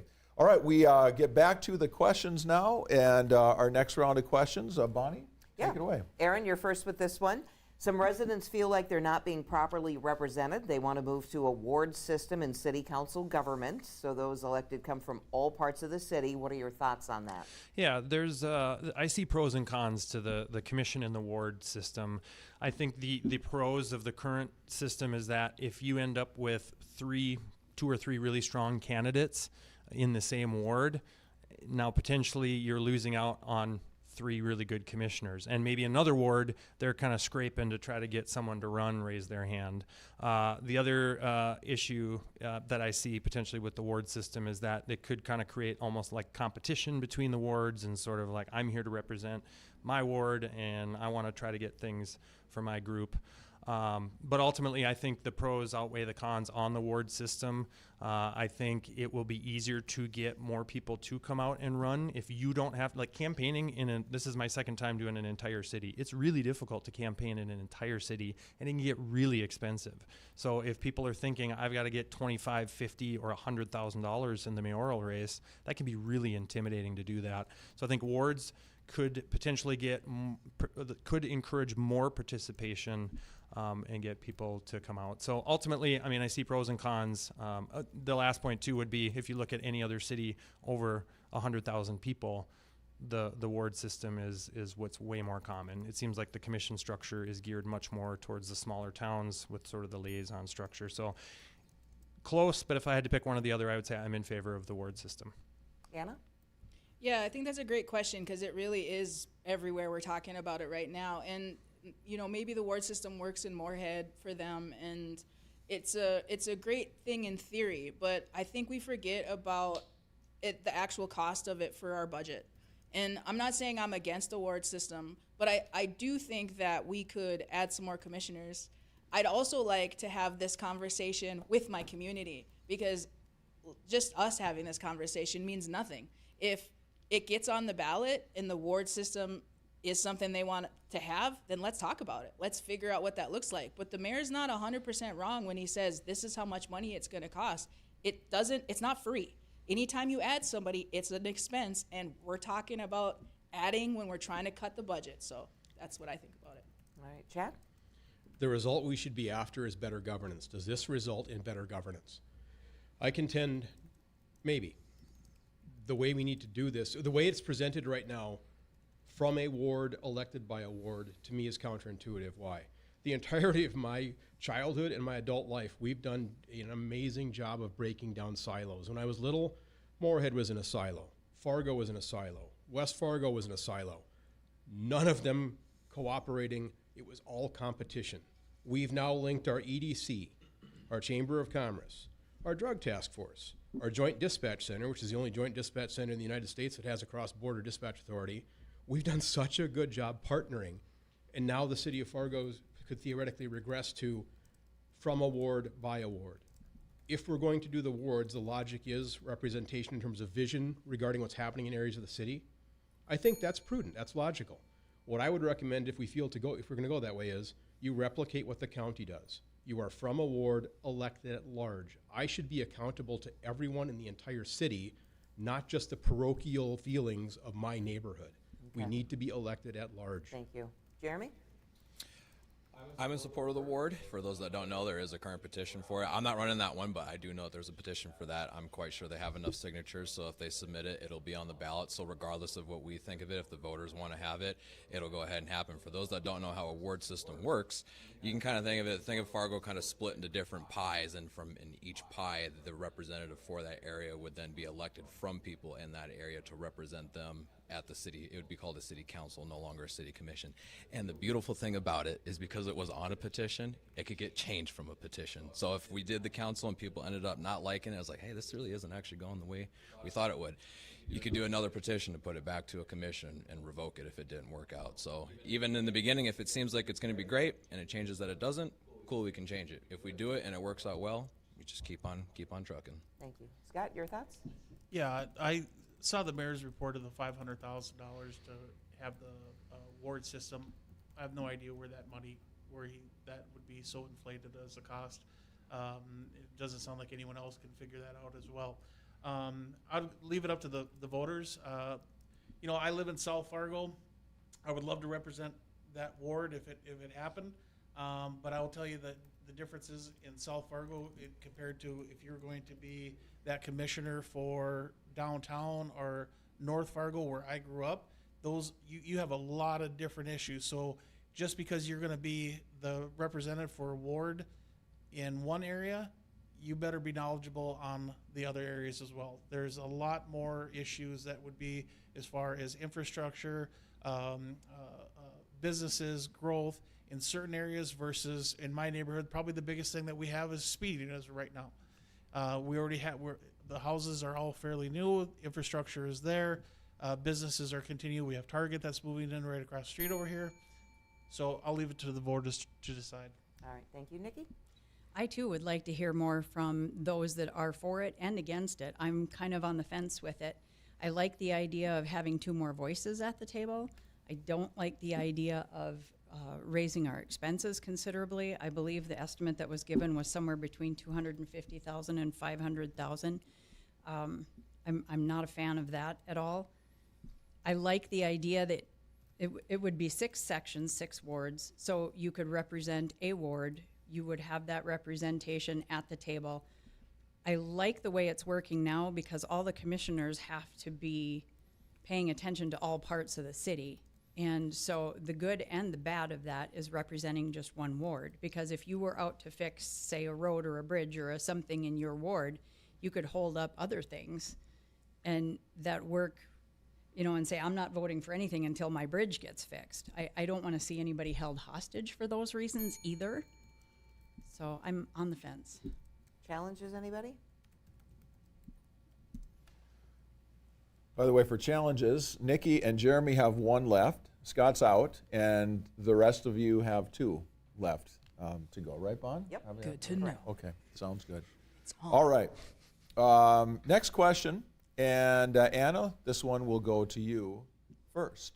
When it comes to the yearly budget process for the City Commission, what kinds of things should be considered wants, and which kinds of things should be considered needs? Ooh, that is a really good question. I think when we talk about this, it's the transparency we're talking about. What does the community think is the most important wants and needs? It's not necessarily what I think or all the commissioners think. Like Scott's saying about the different areas of town, everybody has a different voice on these things, and I think that's where we need to be having the conversations. Okay, thank you. Chad?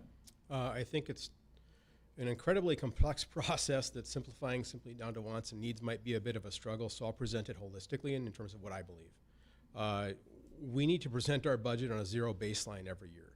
I think what's happened in the past is you sort of start at, I'm going to pick a number of $120 million. We then inflate at a rate of 3 or 4% arbitrarily and then pick COLAs and things like that as well. What needs to happen is you start with your baseline expenditures and you grow from there. That number should vary. And that would be how I would account for the $40,000 allocation that I talked about before. Is I don't think the commission knew. It was in a budget somewhere that had always been in the budget somewhere, and it just got spent that way. I think if we set a zero baseline, we figure out through the transparency process like we do at the county, where it sounds cheesy to say this, I realize it, but I can tell you the number of bullets we bought every year and the caliber of each round. We should deal with that level of detail. It sounds like minutiae to some, but the reality of it is understanding where your budget is down to the penny should be rule 1, especially given the financial situation we're in right now. Every commissioner should understand those things. That's how we determine our wants and needs from there. Okay. Jeremy? At the end of the day, the budget will always come first for needs. And when you got to break that down, though, is you might need, I don't know, let's call it, if you need garbage to be done, police, fire, great, that's going to have to be a need. It's a core city function. When you come down to that, though, you got to look at the actual efficiency of what that need is, because if you have the need and you're paying for it, but maybe you could be paying too much for it, you have to look at how you can scale that back, and then you can put any of that leftover money into any wants that the city could have from there, and then continue to grow and move forward after that. Okay. Scott? I would eliminate anything that is not a core function. We mentioned the drug engagement center, the DEC, whatever you want to call it. We're looking at that dollar amount as 1.7, could be 2 million for 2 years, with good faith of $700,000 potentially in donations. As of right now, there's not a financial statement that says that we've collected $1 on that. Now let's remind that as well. We already budget and spend $180,000 a year on the same exact type of building in 501c3, less than a couple blocks away from there at the center on 15th Street. We cannot continue to spend and have a budget where we have one department with supplies that has, just simply say supplies, at $638,000 for the public health department. How much that supplies goes for the needle exchange program? It's not transparent. It should be able to dive in there and figure out exactly where every single dollar is going to. Okay, Nikki. For me, my priority would be that our core services are first. Safety, fire, that's all paramount. That has to be there. We all want our roads plowed. We all want decent streets to drive on. We all want water to come out of the tap. So we need to pay attention to those things. In Fargo, and I'm sure elsewhere, a large chunk of our expense is personnel. And we have to take care of our personnel. Every year you have to look at insurance, what's included, what's not. Do you look at high deductible? You have to look at pensions and or retirement programs. There's a lot of different pieces. So there's pieces within City Hall, there's pieces outside of City Hall. And I think we can bring teams together and say, hey, we need to take a look at this. If we renew printers, everybody gets a new printer every 2 years. Can we do it every 3 years? Do we have subscriptions that we really don't need to have? A lot of software has gone by that way now. You have to subscribe to it. So I think there's a lot of things that we can take a look at, but there are some things that we don't have as much control over as we would like. And we need to keep staff. Aaron. So as commissioners, we set the vision and the strategy, and we levy the mills. Obviously now there's the 3% property tax, so that sort of adds to the mill levy. But then we let the staff determine what are the wants and the needs. Here's the vision, here's the strategy, here's the resources we're allocating. Now you figured out. We actually just went through this at the Park District. It was pretty amazing. Our staff gets together. Again, it goes back to my initial kind of core plan. Get the staff together. The staff came to us and said, they basically work it out between themselves and say, here's our wants and our needs, and they determine and what they want and need and bring it to us. Another thing that I don't think anybody's really talking about, we just started this at the Park District, is a long-range capital plan. And as far as I'm aware, we don't have one at the city. When we build a road, we know it has a lifespan, 20 years, 25 years, something like that. So we can start planning and budgeting for that immediately. So ultimately, I think it's up to the staff to present to the commissioners. All right. Any challenges in that round of answers? Yeah, I got a challenge for Scott. I'm very curious as to what, you said that you want to get rid of the engagement center, but then lean on the center itself to house and handle all of that stuff. Is that correct? Correct. There's two different entities. What my question is, do you really think that is a plausible way to transfer everybody and everything that is happening within that system to a nonprofit system? Correct. That's exactly what we did before COVID. It's been there for over 20-some years. Okay. Very good. You had 30, you used about 10, so very efficient. Well done, got right to it there. All right, Chad, you're on deck here with this next question. Many residents have said they'd like to get rid of special assessments. Can that be done, and if so, how? We need to start at the beginning. So the last couple of months I've been talking to folks about this. There's a misunderstanding from far too many people that I've talked to that think when special assessments go away, you no longer have to pay for roads, bridges, water, sewer.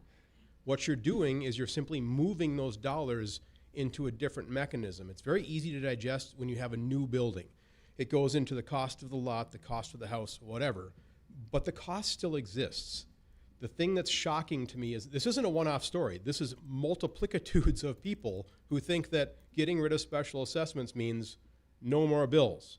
The road ferry is going to come along and pay for all these things for us. So the first thing we need to do is educate the population at large as to the downstream ramifications of what we're talking about doing. Further, we need to understand 10 years from now what happens. And as an example, let's say you're in an existing house like I am. My house was built in 1970. If I get a special assessment and we get rid of special assessments, where does the money come from? Does it come from the city's general fund? Because that could be a proposal. I contend there's not nearly enough money locally within within our tax base. That means you have to go get a second mortgage at a higher interest rate. And I would love to talk about this for 2 hours because this is an incredibly complex issue that I think far too many people do not understand. Thank you so much. Time. Jeremy? You went a little over. That's why I said thank you and hands up. I apologize. So you want really what would it? Yes, it always has to be paid for if you have a new road, piping, whatever. What people don't want is for it to fall on them after they already own their home or if they've been in their home for a little bit to like, hey, I've been in here for 10 years and wow, now I got to have on this additional bill for a special. People don't like to have that. So if it was new construction, sure, build it into the base price of that home and whatever that surrounding area is. What people would probably like to see is the city actually pay for it. Well, how do you do that? Well, you're going to have to, either pull back on what you're currently spending money on in the city budget. 75% of it, does go to actually paying for personnel. It's $110 million, so there's only $30 million left over. So that wouldn't be a lot for covering any brand new infrastructure.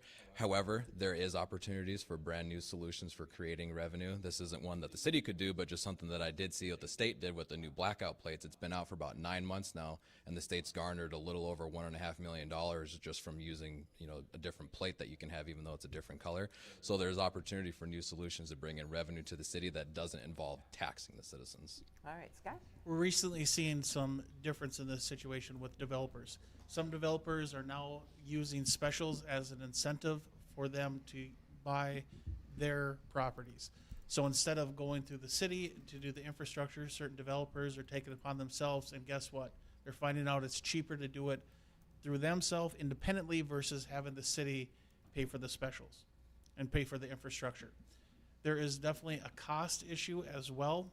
I'll give you an example. For about 10 years ago, a replacement, not a new, a replacement of a stoplight was $1.2 million. The price of our specials are insane. We need to evaluate and have the lowest price when we are bidding our projects. We have projects out there right now, such as Main Avenue, that is so highly bid right now that you'd be a business killer. Not one person. That's why it got delayed, is because there's not a company out there that is going to bid that project. The costs need to come down. All right, Nikki? Yeah, I feel the same way. I don't love specials any more than anybody else does. They put in a new stoplight and I get a new bill. I think that's the hardest piece of it, is that it's real inconsistent. We can't make specials go away because we have to pay those some way, somehow, out of something. And we can get creative with funding. Bismarck has done it, and so they might be a good example for us to look at. Having developers take some of that on might be another avenue, and I'm sure there are many other good ways that we could do that. But we can't just get rid of them because the expense does still exist. I don't love the way we do it. I'd like to find a different way to handle it. But we need to have those things. We need to have the curb and gutter and all of those things that go with it. Aaron, your thoughts? Obviously, special assessments are very unique throughout the country, and we do utilize them. And as other candidates have said, there's new development and then there's replacement. So new development, I think we could look at having the developer take that cost on. That would make sense. From what I hear from developers I've talked to, though, is that benefits the larger ones, because the larger ones can absorb those costs and pass them on. So this would hurt smaller developers. So it just depends. Do we want to support the large? Not that we shouldn't support larger developers, but I'm also pro small business. So if that's going to hurt small developers, I'd be concerned about that. And maybe it's an approach where it's not just a one size fits all, where we're more strategic on how we implement them on new development. So replacement costs, or the replacement specials, that's the one that I just don't understand how we're going to change that. So if my road gets repaved, does Nikki have to pay for it? I mean, really, that's the other option, is now it comes out of the general fund. All of our taxes have to pay to fix my road. That helps my property value. So maybe that's where long-range capital planning could come in at some point. I mean, it's going to take a while. If we eliminate specials, it would be a big process. All right, Anna, your thoughts? Well, I really agree with what Chad was saying. you have to educate people on the specials and the taxes before we can have these kind of conversations, because wouldn't it be great if we just got rid of our taxes? We live in a state that our taxes are so low, we should be thanking Jesus every day. And I mean, I'm being serious for that. Look at all these other states and how much money they're paying in their taxes for real. And you like the roads we drive on and the light streets outside and the lights that we stop at and every bridge that you don't die on. So these things are important. How are we gonna fund it if we don't do that? I don't have that answer. I can't say let's get rid of specials because let's put it on the budget. We are already way over budget. So how are we gonna do that? You can't take from the people that are doing the work for our city. Those are the most important people, and that's 90% of the budget, 75% of the budget, excuse me. Don't want to be misquoted, but you know what I mean. I think that this is a bigger question, and you can't get rid of taxes in general. Okay. Any challenges there on that last round of answers? I do have one, sir. Yes. For Mr. Schaefer. Where with specificity, in my house right now, I have a $20,000 special assessment given to me, thrust upon me by the city. Where with specificity does that money come from? And if it's just staff, that's a 1-year solution.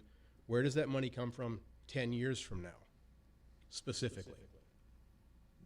Jeremy, you got 30 seconds for the answer there. Are you asking where does the $20,000 come from to pay for If the we special? get rid of special assessments, who pays my $20,000 on my road, sewer, water? Where does that money come from? That would be something that would be able to come out of the general fund if you were allowed for a rebudgeting of it. Now, again, we're not getting rid of special assessments like that day one. You would want to phase it out because you don't want to have any drastic changes in your budget like that. That would be one option. Second option would be something that you could do would be put it on in a sense of anyone that sold their house in that area. You could add that onto the housing price of it for an added equity for it, because now you say, hey, I got a house here and a brand new road that's attached to it. So property tax is an additional property Chad, tax. sorry, you can't go back. He had 30 seconds to answer. We'll leave it there. Thank you, guys, for the discussion there. Okay, question number 12. Jeremy, this will go to you first, please. The city of Fargo is looking for the best possible site for a new convention center. 4 sites were considered, 2 finalists were chosen. Do you have an opinion on what the best location would be? Ideally, I would say no location.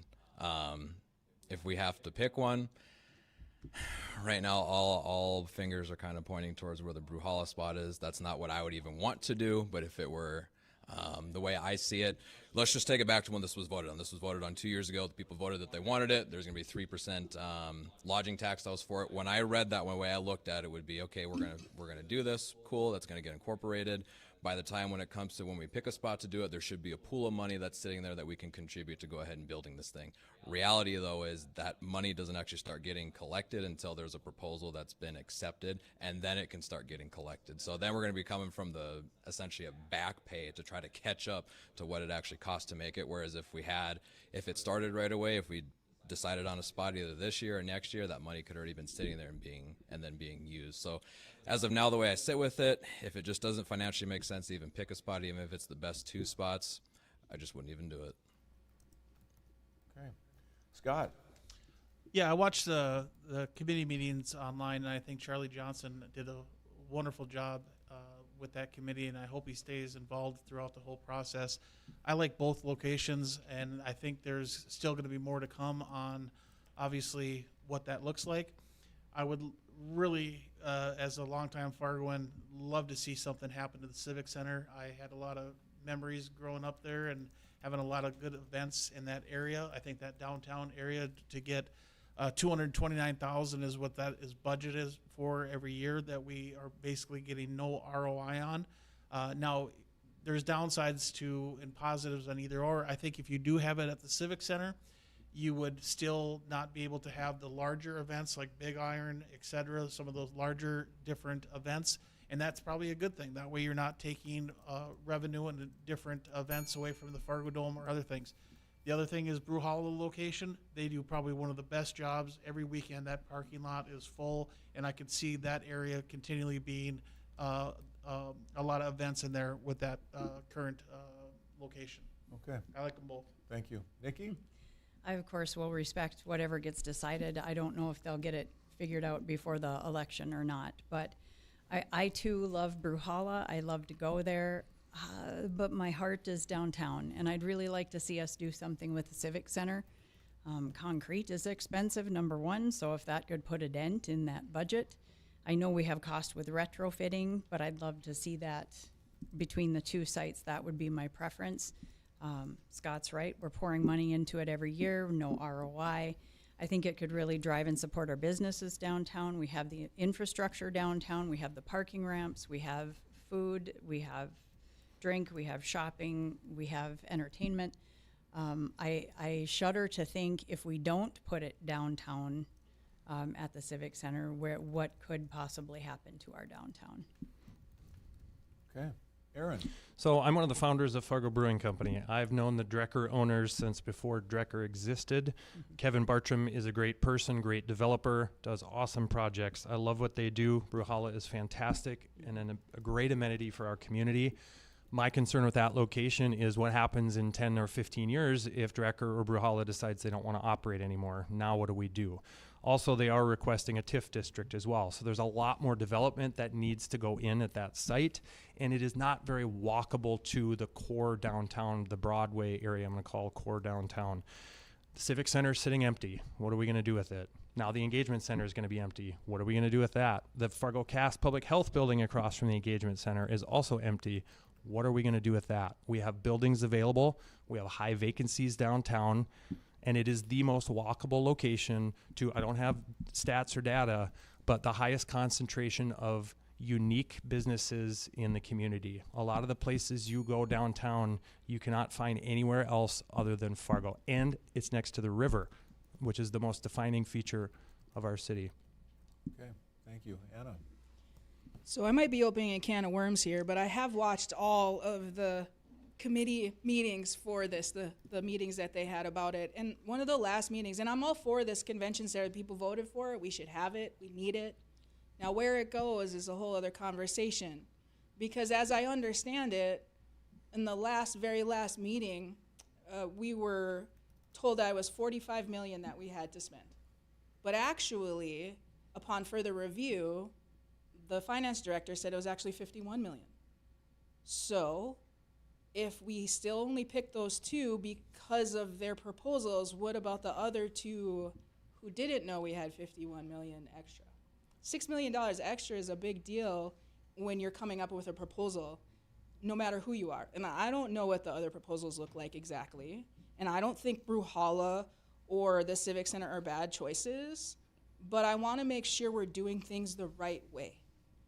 If somebody's proposal, if $6 million or $5 million could have changed somebody's proposal, I want to give them an opportunity to have that voice, to maybe voice that change.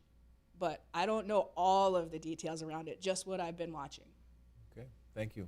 Chad? Can you repeat the question one more time? Yeah, sure. The city of Fargo is looking for the best possible site for a new convention center. 4 sites were considered, 2 finalists were chosen. Do you have an opinion on what the best location would be? So the answer to that is no. The location needs to be the least impactful to taxpayers. Our citizens voted for this. That means we need to build it. But as I said in prior debates, it doesn't mean we get carte blanche to whoever wants to build whatever widget they want to build. The concern I have about Bruhala gets back to the premise of one of the first questions, asset allocation. If Bruhala is the lead, which it intends, they're purporting that they will take upon themselves all the risk. They said on the radio there was no TIF district, although I believe there will be a TIF district to some degree, whether it's for property tax and financing our operations. I think there will be some sort of a tax credit they're going to be asking for. But we are placing the engagement center, which is supposed to be a diversion center, across the street. We're spending $2 million on a 2-year lease that the owners have said within 2 years, we're going to kick everybody out. So motion number 1 is build the center at Bruhala. Motion number 2 is begin the search for another regional treatment center. That to me is so counterintuitive with not only literal capital we're expending, but the political capital that was expended to move the engagement center from downtown to this area defies logic. I can't process how we even got to this point. Thank you. Okay. Any challenges from that round of questions and answers? All right, and just on the challenges, by the way, Scott's done. Nikki, you have used both of yours, correct? Or Nikki has one left? Nikki has one left, excuse me. Aaron has both challenges left, and the rest of you have used one. So we're all on the same page. All right, Scott, economic development, attracting and retaining businesses in Fargo is critical to the tax base and job growth. What would you do differently from the current commission to support a stronger local economy? Yeah, that's been one of the things I've been talking about. It's relevant to everything in business. Is you attract, you attract, grow, and retain. One of the biggest things our opportunity is right now is to retain. We need to retain business. We need to retain our population. If we do that, we're going to continue to attract. We're going to grow, but we have to retain, and that is through a strong police force. I'll give you an example, and if you look at the business side of it, if you look at shoplifting right now, shoplifting is a huge concern in our area. It has a very detrimental effect to our businesses. If you look nationally, you look at businesses like CVS that are pulling out of certain communities because they are not profitable. When you start to lose businesses because you're not enforcing shoplifting laws, what happens is you lose jobs, you lose tax revenue, and it will be a trickle-down effect, and it will also hurt the rest of our community. Thank you. Nikki? Would you read that again, please? Yeah. Economic development, attracting and retaining businesses in Fargo, critical to the tax base and job growth. What would you do differently from the current commission to support a stronger local economy? I don't know if I'd do it different. I'd just do more of it. The city can be a partner. You also have to work with the EDC. You have to work with businesses. We have financial tools that could possibly help some of them decide to come to Fargo. They also come not even necessarily for tax breaks, but they also come because of the business acumen that we have here. Sometimes they come for business reasons versus tax reasons. And so we would want to try to encourage those businesses to come in. Again, we hire regionally. We have many people who drive into Fargo for work. We have, attracting and retaining. I mean, the more business we have, the more we have going into our general fund. All right, thank you. Aaron? So we are competing. We're competing with other cities, not necessarily our neighbors in the metro, but Sioux Falls, Omaha, Twin Cities, other Midwestern communities. And so I think it's important that we stay competitive and we make sure that we do everything we can to attract businesses. And I think kind of an issue correlated to this is workforce, though, is you hear from almost every business leader that it's so difficult to find people to work jobs here. So I think maybe that's something that we also need to work on. We've already talked about housing affordability. That's part of it. Childcare, that's another big one. Affordable childcare. We have 3 universities in the community, partnering with the universities. I know when I was on the park board, we met with President Cook, and I said, how can we help at the park district? You're recruiting them here. How do we help keep them here and get them connected? Thank you. Anna? Yeah, I love this city as everybody else here does, and we want people to come here and stay here and live it and love it just like I do. And how do we do that? It's with every little thing that we do to bring into our town. Not just the wrestling, not just the pink concerts, not just the art on the streets. It's literally everything we do to bring people in here. And it's partnering with all of those businesses and all of the colleges to really keep the people that we get here to stay here. And like Aaron said, the workforce is such a big issue because we are not paying people what they need to be paid or they would stay here. And that is the bottom line. If our minimum wage is low, people aren't going to work those jobs. Who's going to do those jobs if nobody's getting paid? Nobody does the jobs. The businesses close. Then we don't have retention. We need to partner and strengthen our communities in this way. Thank you. Chad? We lean into the relationships that we already have. Places like the EDC, the Chamber of Commerce, those people are experts in this. We lean into them and accentuate the relationships that we have. I think the city hasn't been engaged enough, not nearly like we were when I was at the county for 12 years. Further, the most important part of your house is the most boring part of your house. The footing and foundations, the baseline, the things that keep your home stable. That's low stable tax rates, public safety, looking at other local political subs, education. The support network that we create as a community makes it effortless to recruit people here. You've heard, if you haven't, talk to your neighbors, talk to your friends.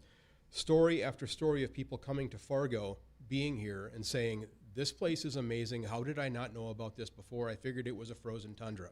I thought you had polar bears and covered wagons. No, we have all the things that you do, and it's safer. We have better schools, better people, better rate of taxation, better income tax. All of the things from the baseline footing and foundation of the way we conduct ourselves as civil leaders, that's how we exacerbate and create better business environments. Thank you. Jeremy? So people move here too because of cost of living and opportunities, because otherwise once we have our 6-7 months of tundra, there's no reason anyone would want to stay here except for having those two things that go into it.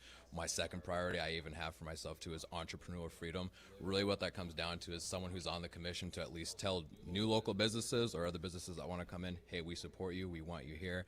Now granted, the Secretary of State's office handles most of the new business paperwork that they have to do, but if someone's here locally, they're going to want to go to their local government first of, hey, what do I do from here? If we have some of that literature there and give them the encouragement, hey, we want you to go ahead and start a new business, hey, we want you to stay here. And then when people move here, when they see that wow, this city has people growing and doing businesses and it's crazy cold yet still, I might as well stay here and do the same thing too. Thank you. Any challenges to anything? No? Okay. All right, next question. This one, Nikki, this will go to you first. And my question for you is... There you go. Buried. Is awesome. Thank you, Bon. It's the most awesome question. Tell us something about yourself that voters would not learn from your campaign website or yard signs, something that explains why you specifically are the right person for this job right now. Oh, wow. That is an interesting question.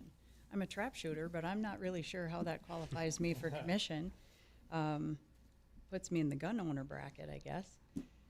I've done a lot of volunteer work through the organizations that I'm in, and I've done a lot of work at the state and the federal level. So I think that's going to help me in this position because I have worked with our senators. I've gone to D.C. I worked with our now governor when he was in D.C., so I have a lot of those relationships. I know a fair amount of legislators, so I can grab their ears when the need be. That's something that's not on my website that could be of benefit. Okay. All right, thank you. Aaron? I used to referee basketball. I started when I was 17 in high school, did it through college, after college, worked my way up into high school varsity and college. I actually did a Class B girls state tournament championship game, Minot Rhine versus Central Cass. Why is that important? You're out in front of everybody, and everybody is emotional and competitive, and they're extremely biased. They want their team to win. You make a call, half of the crowd thinks you're a moron and you're blind. 30 seconds later, the other half thinks you're a moron and blind. And I think I have taken so much of what made me a good basketball official. You have to have thick skin. You have to be able to stand in front of the crowd, make a decision, and stand with it. And if you boot the call, you go talk to the coach and say, I screwed that one up. And they can yell at you and go, well, you shouldn't have. I know I shouldn't have, but I did. So I think that's one thing that I take and apply that to public service. Okay. Thank you. Hannah? So something that's not on my website is I got my CDL at the public bus. I was a public bus driver for many, many years before I became the safety manager and did the hiring for the bus company. It's the most eye-opening experience I ever had because you see the people who make the city run. You're giving people rides on that bus from every walk of life, not just the professors, the students, the kids going to school, the lunch ladies, the teachers. It's literally everybody that's on that bus going to their jobs, going to do the stuff that makes our city run. And just seeing that gave me so much hope for our future and gives me an understanding of the diversity that's in our city. And like what Aaron was saying, I recently, and I'm not anymore, but have been umpiring kickball for Stonewall. And it is the most intense experience one could possibly have because, yes, they hate you and love you all at the same time. And how do you make that work for you? It's by being fair and equitable and knowing the rules and playing by them. All right, Chad. Well, I'm a swimming official, and most people in the audience don't know if I'm making the right call or not. So it's pretty cool.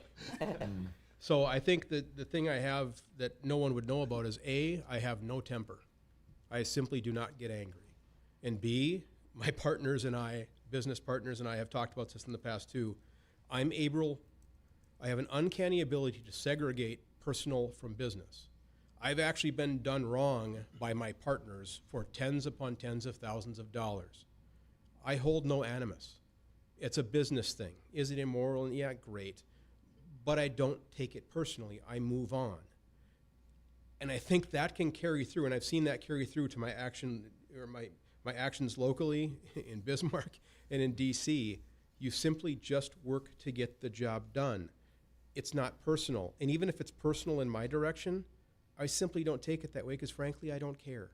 I just want to accomplish the mission ahead of us, regardless of how it gets done, as long as it's legal, moral, and ethical. Okay. Jeremy. So fun things. 2014 West Fargo Packer High School graduate. I've dropped out of college 3 times. I broke my left wrist.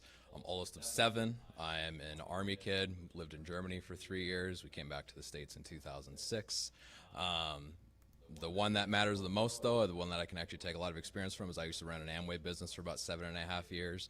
I didn't have major success, but I did have a team of about 10 people and was getting about $1,500 a month. So where that matters here the most is there's a skill set you got to have in chatting with all different groups of people, older, younger, from this side of the country, or from this place of wherever you actually live.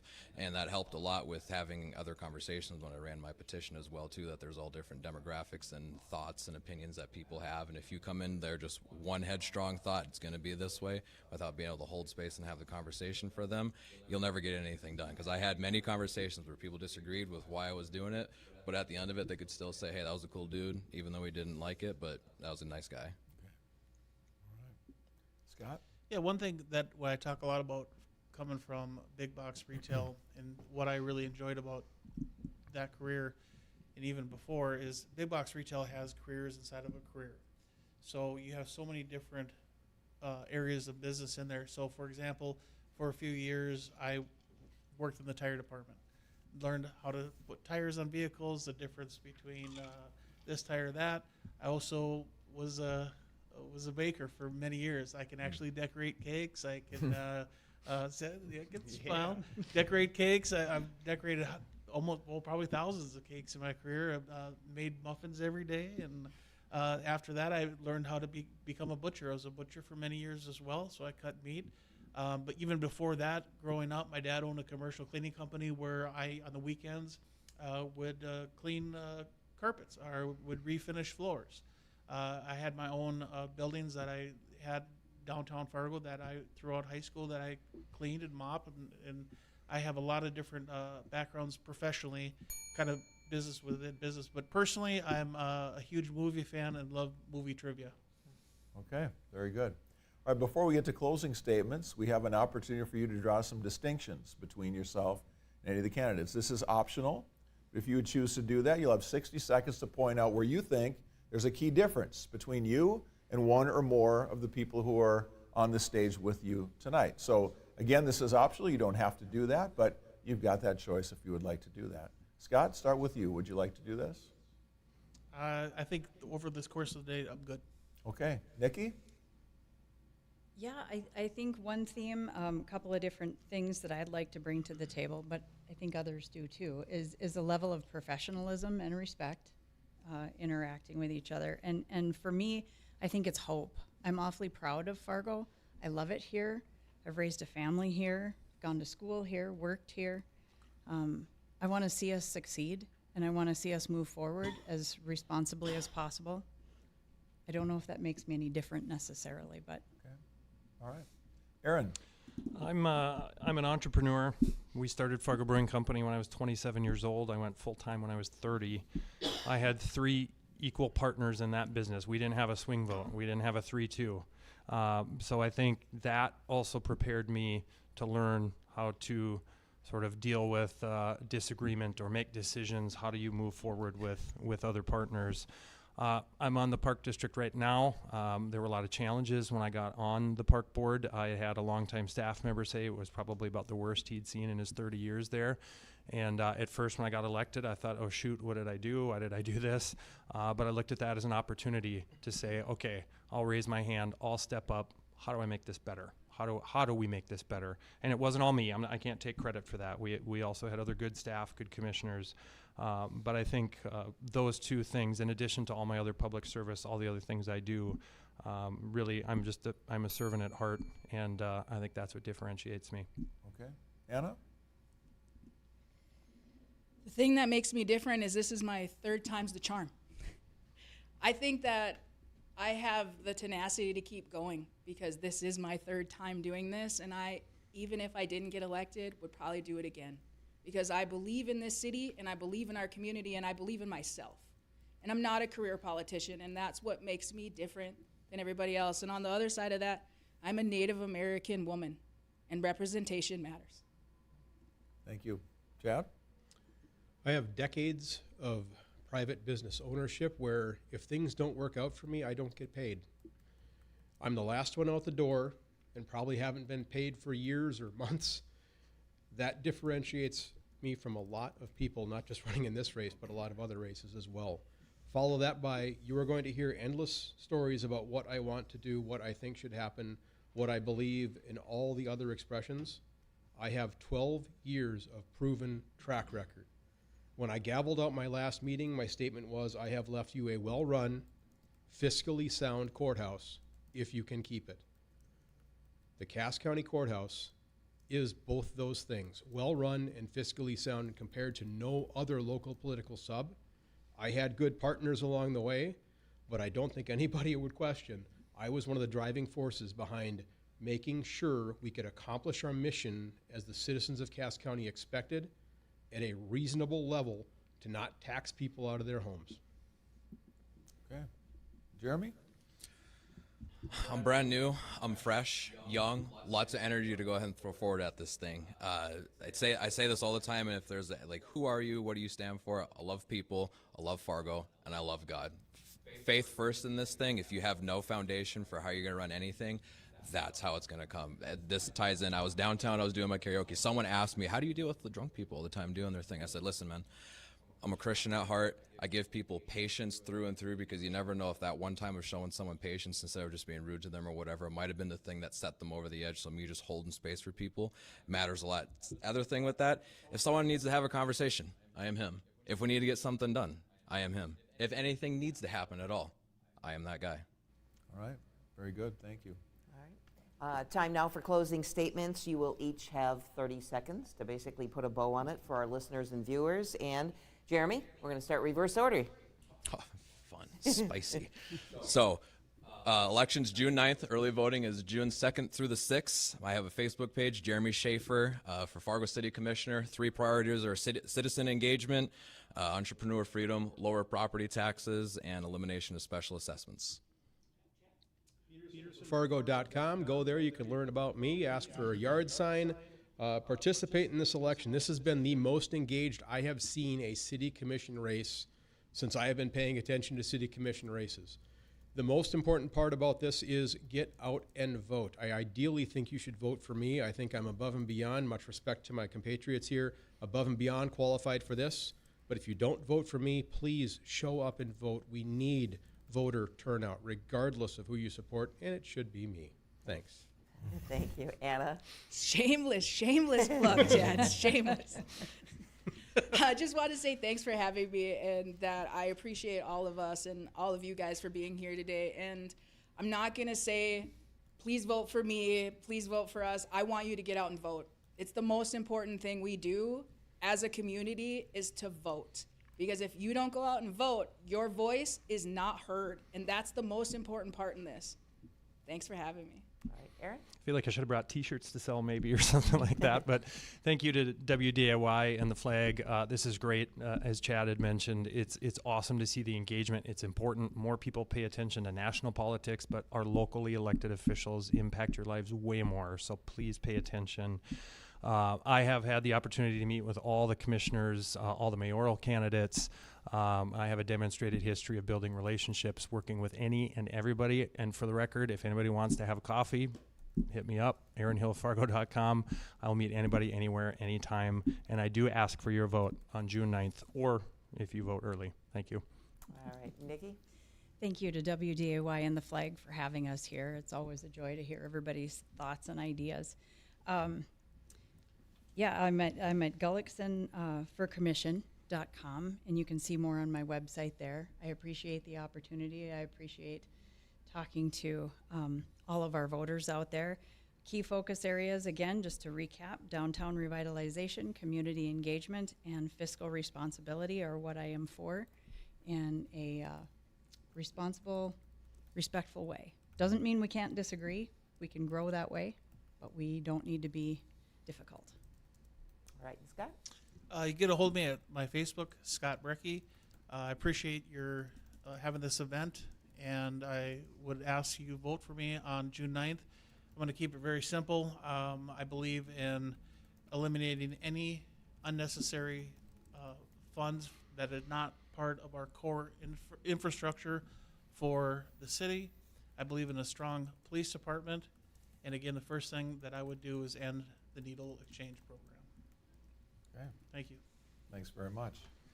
That'll do it for our debate tonight. Thank you to all of our candidates for giving your evening here tonight, giving us and all of you watching and listening a chance to learn a little bit more about you.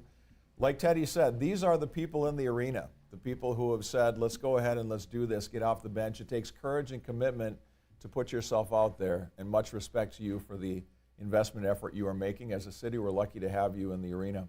As has been said tonight, get out and vote. Make sure that you make your voice heard. And thanks to our team here at Fieldstone Group for the extra effort tonight. Good evening, and thanks for being with us. For my colleagues, Bonnie Amistadi, Jeff Thaden, and everybody behind the scenes, thanks very much for being with us. Have a great night.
All right.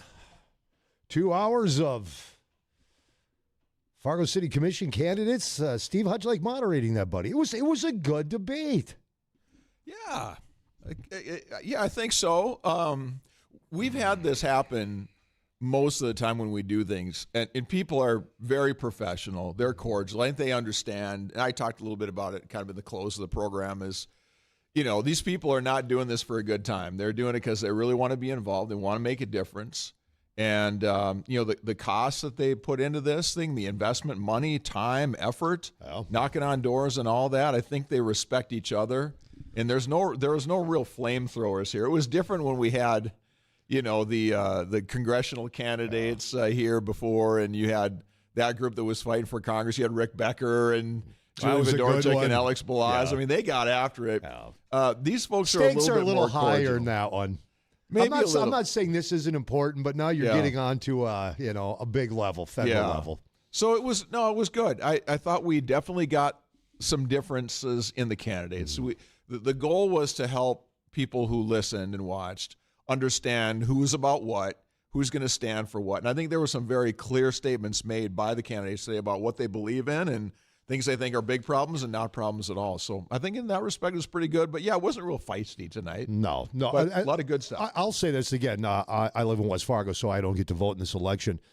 But with that said, may not agree with everything the candidates, have, their vision or how things should change, what they'd like to do. But I got to tell you, man, this is a good crop of candidates. It's going to be tough for folks that are going to vote in this election. You got some hard choices to make. You said it right. You have choices in this commission pool. You have people who are very clearly their priorities are the human side. Yep.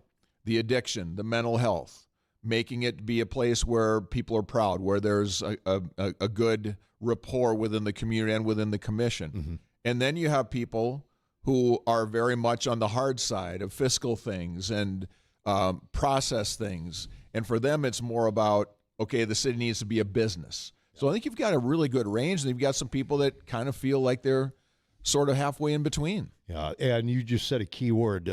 Some feel the city is a business. It is a business. I'm not saying that the city should not be involved in, helping with the homeless and, affordable housing and all that. But I feel that the city has gotten too involved in it. We have plenty of nonprofits. I'm not saying you walk 100% away from it, but I think that the job of a city, their main focus is not spending tons of time on this. Again, help. If you can help. But it's about public safety. It's about, fire, police, our streets, our taxes. That's the stuff that I think the city really needs to focus on. Yeah, and happy to take calls and comments from you. Who did you think showed well tonight? Who did you leave wanting more from? Was there somebody who kind of won your vote tonight? Someone you felt like, I didn't know anything about that person, and I like what I heard. Or maybe it reinforced something that you heard tonight. So we'd love to hear from you. 701-293-9000. You can also email us. That's studio@WDAYradionow.com. 701-293-9000, no matter where you're listening. Or email us, studio@WDAYradionow.com. All right. And this is the first of, what do we got? Two more. We got one for, I believe, Fargo School Board, and then we got the mayor race. That mayor race, that one. I think that one's going to get feisty. That one might get a little bit. You got spicy. some candidates on there that are spicy. Let's put it that way. So might be. All right, buddy. So for you as a citizen, now that the debate's over, you take your moderator hat off. What for you as a citizen of Fargo, Steve, is the most important thing in this election? What do you want to really see focused on and really worked on? Yeah, I think my comments, and I'll probably again sort of not analyze and say I thought this person won the debate. It's just a weird dynamic when you're here in the room and you're promoting good conversation and the people leave and then you badmouth them. So I don't want you to do that. No, I get that. If I would say to me, where I see the needs of the city, I feel like the city itself needs a couple of things, and that is I think we need clear leadership and decisive action.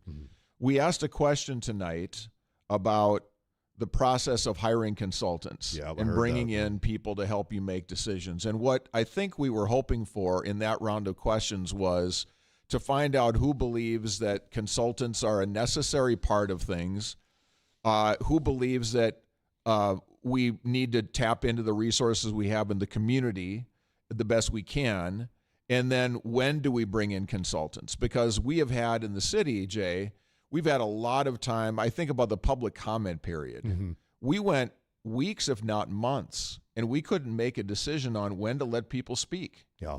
We didn't need a consultant for that. We just needed somebody to say, okay, what makes sense to allow people to speak so that people feel like they get their voice heard? And it took a long time. So we've been indecisive, I believe, as a commission. And I was just curious to find out when people thought that the consultants and bringing outside advisors, when that's needed, and what your criteria is for making that happen. I'm glad that you guys had that question tonight, because that's something I've harped on for a long, long time. And it's not just Fargo. West Fargo does it as well. Moorhead does it. And that is, it just seems that consultants they're dependent on too much. It's like, you were elected by us to do a job, and your job is to, get the city in the right direction, take care of the city's problems, be able to work on the city's problems, whether it's good, bad, whatever. Not to constantly go out and get consultants. I mean, damn it, if you're going to do that, then why don't we just elect consultants to run the city? Or why do we even have a city commission? I'm not saying there's not a place for them.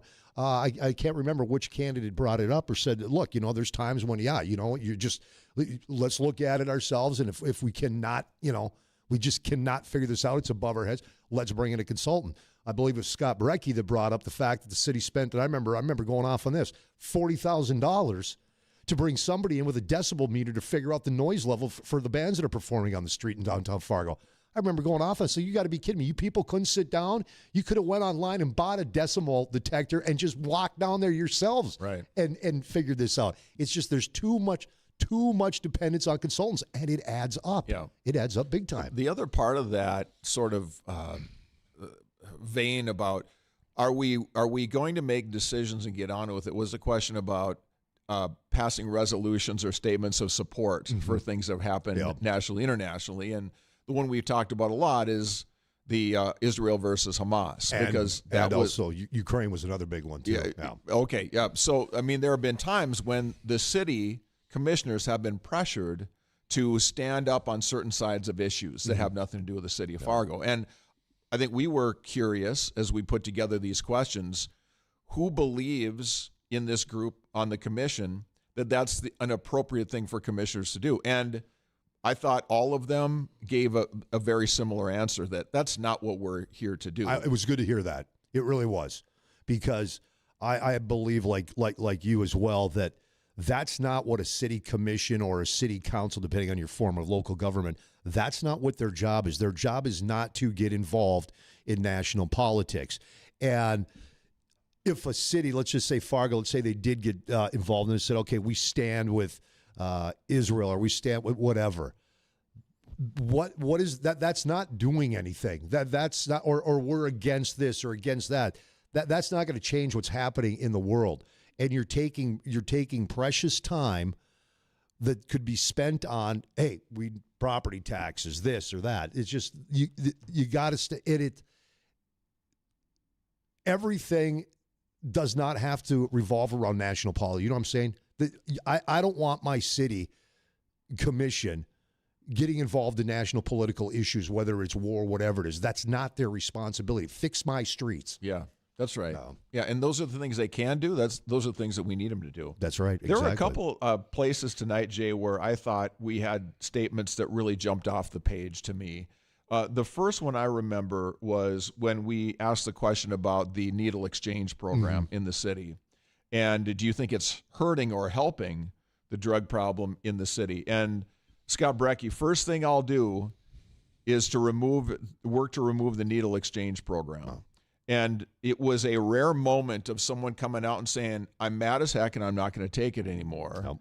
And that was one of those answers that you go, okay. Now, if you like that, that's going to make you say, he's a guy I'm going to vote for. But if you don't like that, you're going to say there's a guy that, he clearly just doesn't understand how people are and that we need to help. And on the other hand, said, yeah, we've got a pretty bad drug program there, but I think the program is important and it shows that we care. So right there, you're able to draw a pretty distinct line between those two. And that I think is what we had hoped to do tonight. If you didn't know anything about Anna Johnson or anything about Scott Brecky, no, you do. We have a pretty good idea where they stand on that particular issue. That needle exchange program is a very, very hot button issue. It's a hot topic. And my belief is that if you were to go out there and poll, I would say a vast majority of citizens would say get rid of that program. I really do. And I like what Nikki said. I believe it was Nikki that said, look, they say that these needles are, we're getting all these needles back. And in reality, there's a lot that are out there. They're not. She said, back. I don't like seeing all the needles where they end up. Kid picks that up or whatever. And I do think the program is enabling. I always have. I think it enables. And word gets out. The more stuff that you hand out, the more word gets out amongst the community, and they're going to start showing up here. I firmly believe that. Former Fargo police chief, David Todd, when they started doing all this stuff, putting in the deck and everything he told the city at the time was going to happen has happened. He nailed he said, look, if you do this, this is going to happen, and it's not going to be good. You do this, it's going to happen. And it has all happened. We have got to find a better way, a different way to handle the drug problem. And it's not just this community. It's around the country. There's got to be a better way to do it. This just is not, in my mind, it just doesn't work. Is there anybody tonight, Jay, that you didn't really know much about, but as you listened in and kind of took in what they had to say, you found yourself saying, okay, I understand what that guy or that gal is about, and I didn't know before? Yeah, I would have to probably lean towards Scott Brecky. Listening to him, he's got a level head. Well, see, all of them, they've all done their homework. You and I talked the pre-debate program. It's like, we don't want to hear a bunch of, hey, affordable housing. Yeah, we got to fix affordable housing. And that's, they actually dove into these questions, Steve, and they had answers for the most part. But yeah, Scott know a little bit more about Scott.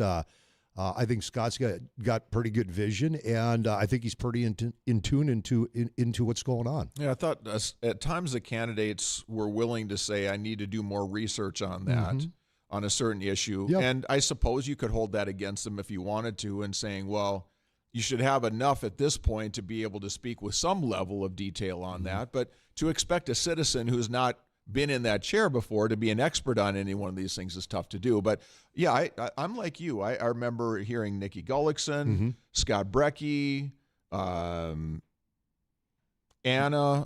John, probably everybody at some time. I probably shouldn't just point out certain people, but just about everybody said, I did a ride along. Yep. I went and asked the questions. I went and talked to the cops. And that tells me that they're serious about the job. I don't want someone showing up and I don't even know if they have any idea, where the police shop is right now. And Nikki seems to have been doing that a lot, really going and talking to different departments and people in the city.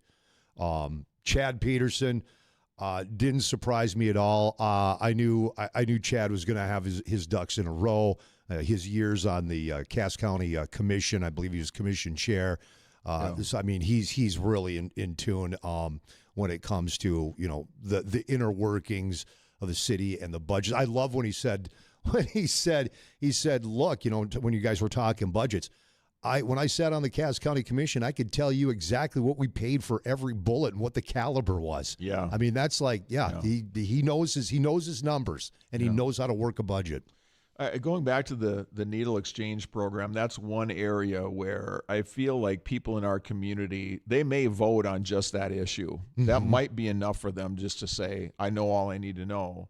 So if that is an issue for you, we heard, I think, some mixed answers there. I think it's important to detail. Look, some people might say this is an issue for me, and I want to know you're going to keep this thing going if I'm going to vote for you. So if you are thinking that, I think you heard, as we mentioned, Anna Johnson say, I think the program is important, shows that we care. Nikki Gullickson said, I need more detail on this, but nationally we know from statistics that it makes a difference, and they're going to be in some program if we don't do this. So while she's looking for something more, I feel like she's sympathetic to the discussion, if nothing else, willing to have that conversation. On that one, I think, Chad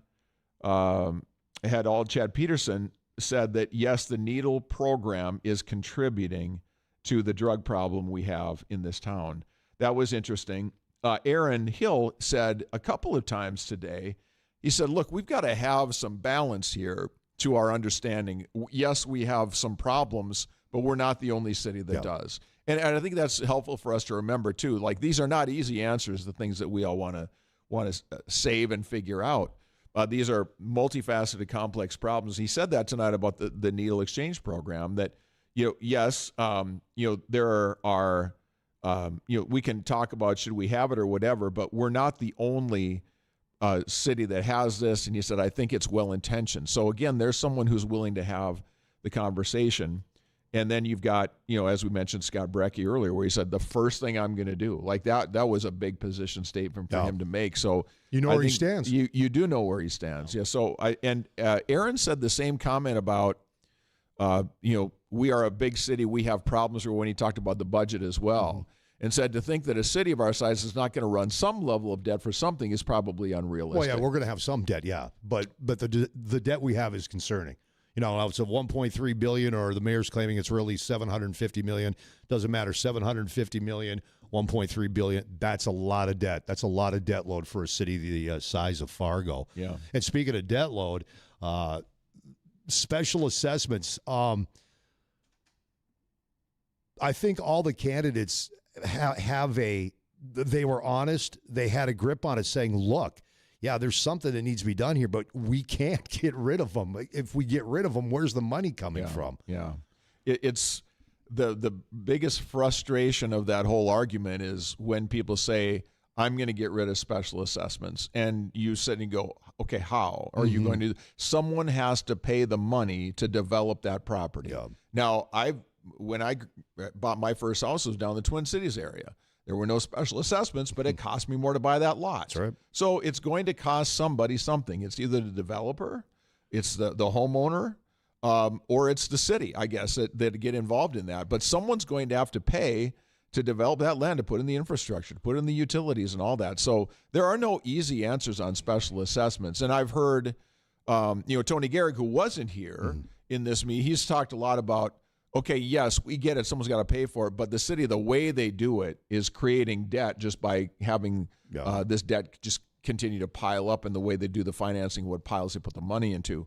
So I was glad to hear people that didn't have that sort of, a utopian answer of we're just going to make somebody. Yeah, we'd all love to get rid of them. I get in office, I'm getting rid of them. No, you're not. Yeah, and I thought Aaron Hill made a good comment about that as well. It said, we can talk about the first time thing when you're building the house, but like the redevelopment stuff, when they got to redo your street, like how is that going to happen? You either do it by a special assessment, or everybody in the city pays for Steve Hallstrom's street out in front of his house. And so that is, he brought that up, and I thought that was a good point that he made tonight too, that it's a pretty complicated discussion when we talk about special. And I think when it comes to special assessments, I mean, nobody wants to pay special assessments, but I think most people logically know, okay, good. You know what?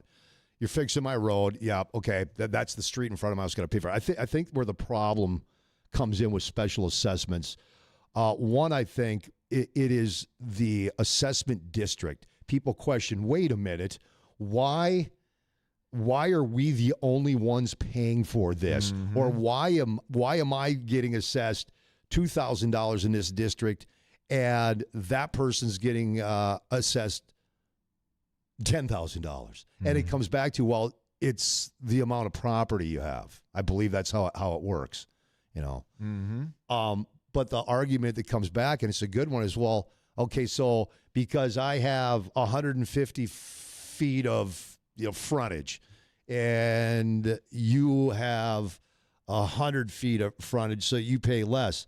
Well, that doesn't make any sense, because we both use the road and the underground just as much. There's no difference in the amount of use we have on it. So I think they've got to come up with a better way when it comes to assessing these projects, the district size, and how the people are being assessed.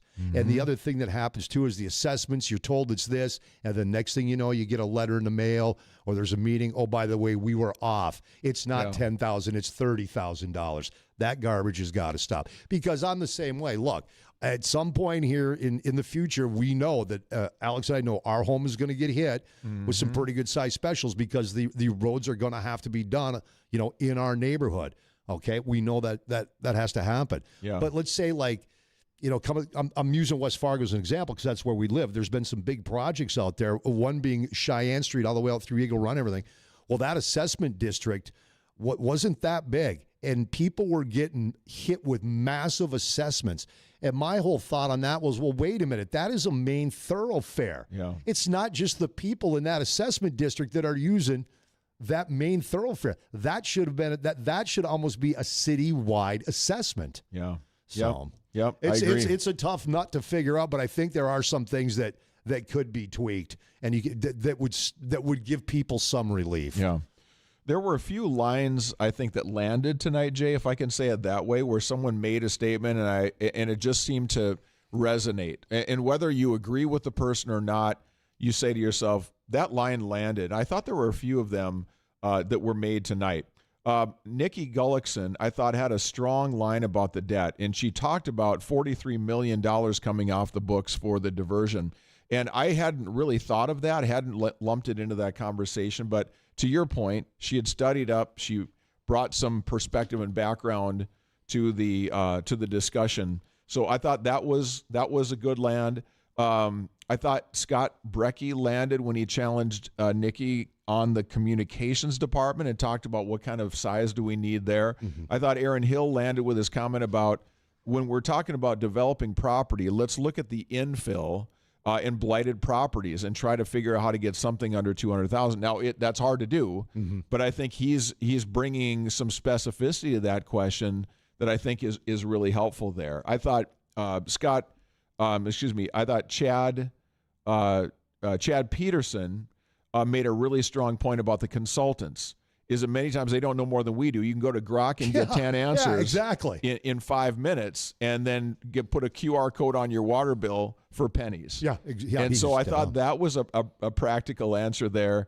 On the wards, it seemed like nobody really had a super strong answer there, but definitely I think everybody feels like, okay, it's not a sinister idea, but it is something that adds another layer to government. Do we need that? And there's a lot of questions there. And again, that's going to come down to the vote of the people. Yep, people absolutely. Are going to decide that one. I thought Chad had a line that landed about, I want a zero baseline budget every year. We can't have things that are getting spent just because they've always been spent. That's right. Yeah. That's where his money, his experience sitting on a commission comes in. Yep. I thought Jeremy, he was really good at the end of the debate where he talked a little bit about, who am I? A young, fresh voice. I'm down there all the time. I'm a military kid. I'm a believer. I thought it was like his best moment when he just said, here's who I am. And if you're just tired of the same quote unquote old people making old time decisions, then maybe give me a chance to jump in there and get that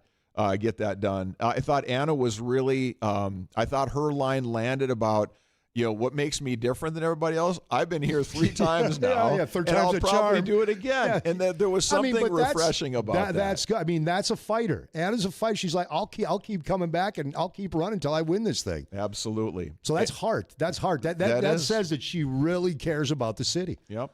And I thought Chad had a really succinct answer about how do you improve the local economy, low taxes, and public safety. He made it very simple on those 2 points. I thought that was very effective. And that's the key. Keep it simple. Keep it simple. Too many times you get candidates that get so deep in the weeds. You as a voter going, I have no idea what this person's telling me. Yep. All these candidates tonight, Steve, you got a tough go of it, buddy. You and Fargo, you got a lot of great candidates that are running. There are good options there for sure, and just fun to have them in. And they've done this. Our recording will be on our website, and so if you missed it or missed part of it or you want to tell somebody about it, hopefully we covered all the major issues here tonight. Fun to hear them talking about where the convention center should go, too. Exactly. All right. Talk to you tomorrow morning at 9 a.m. I'm back at 2. Let's do it.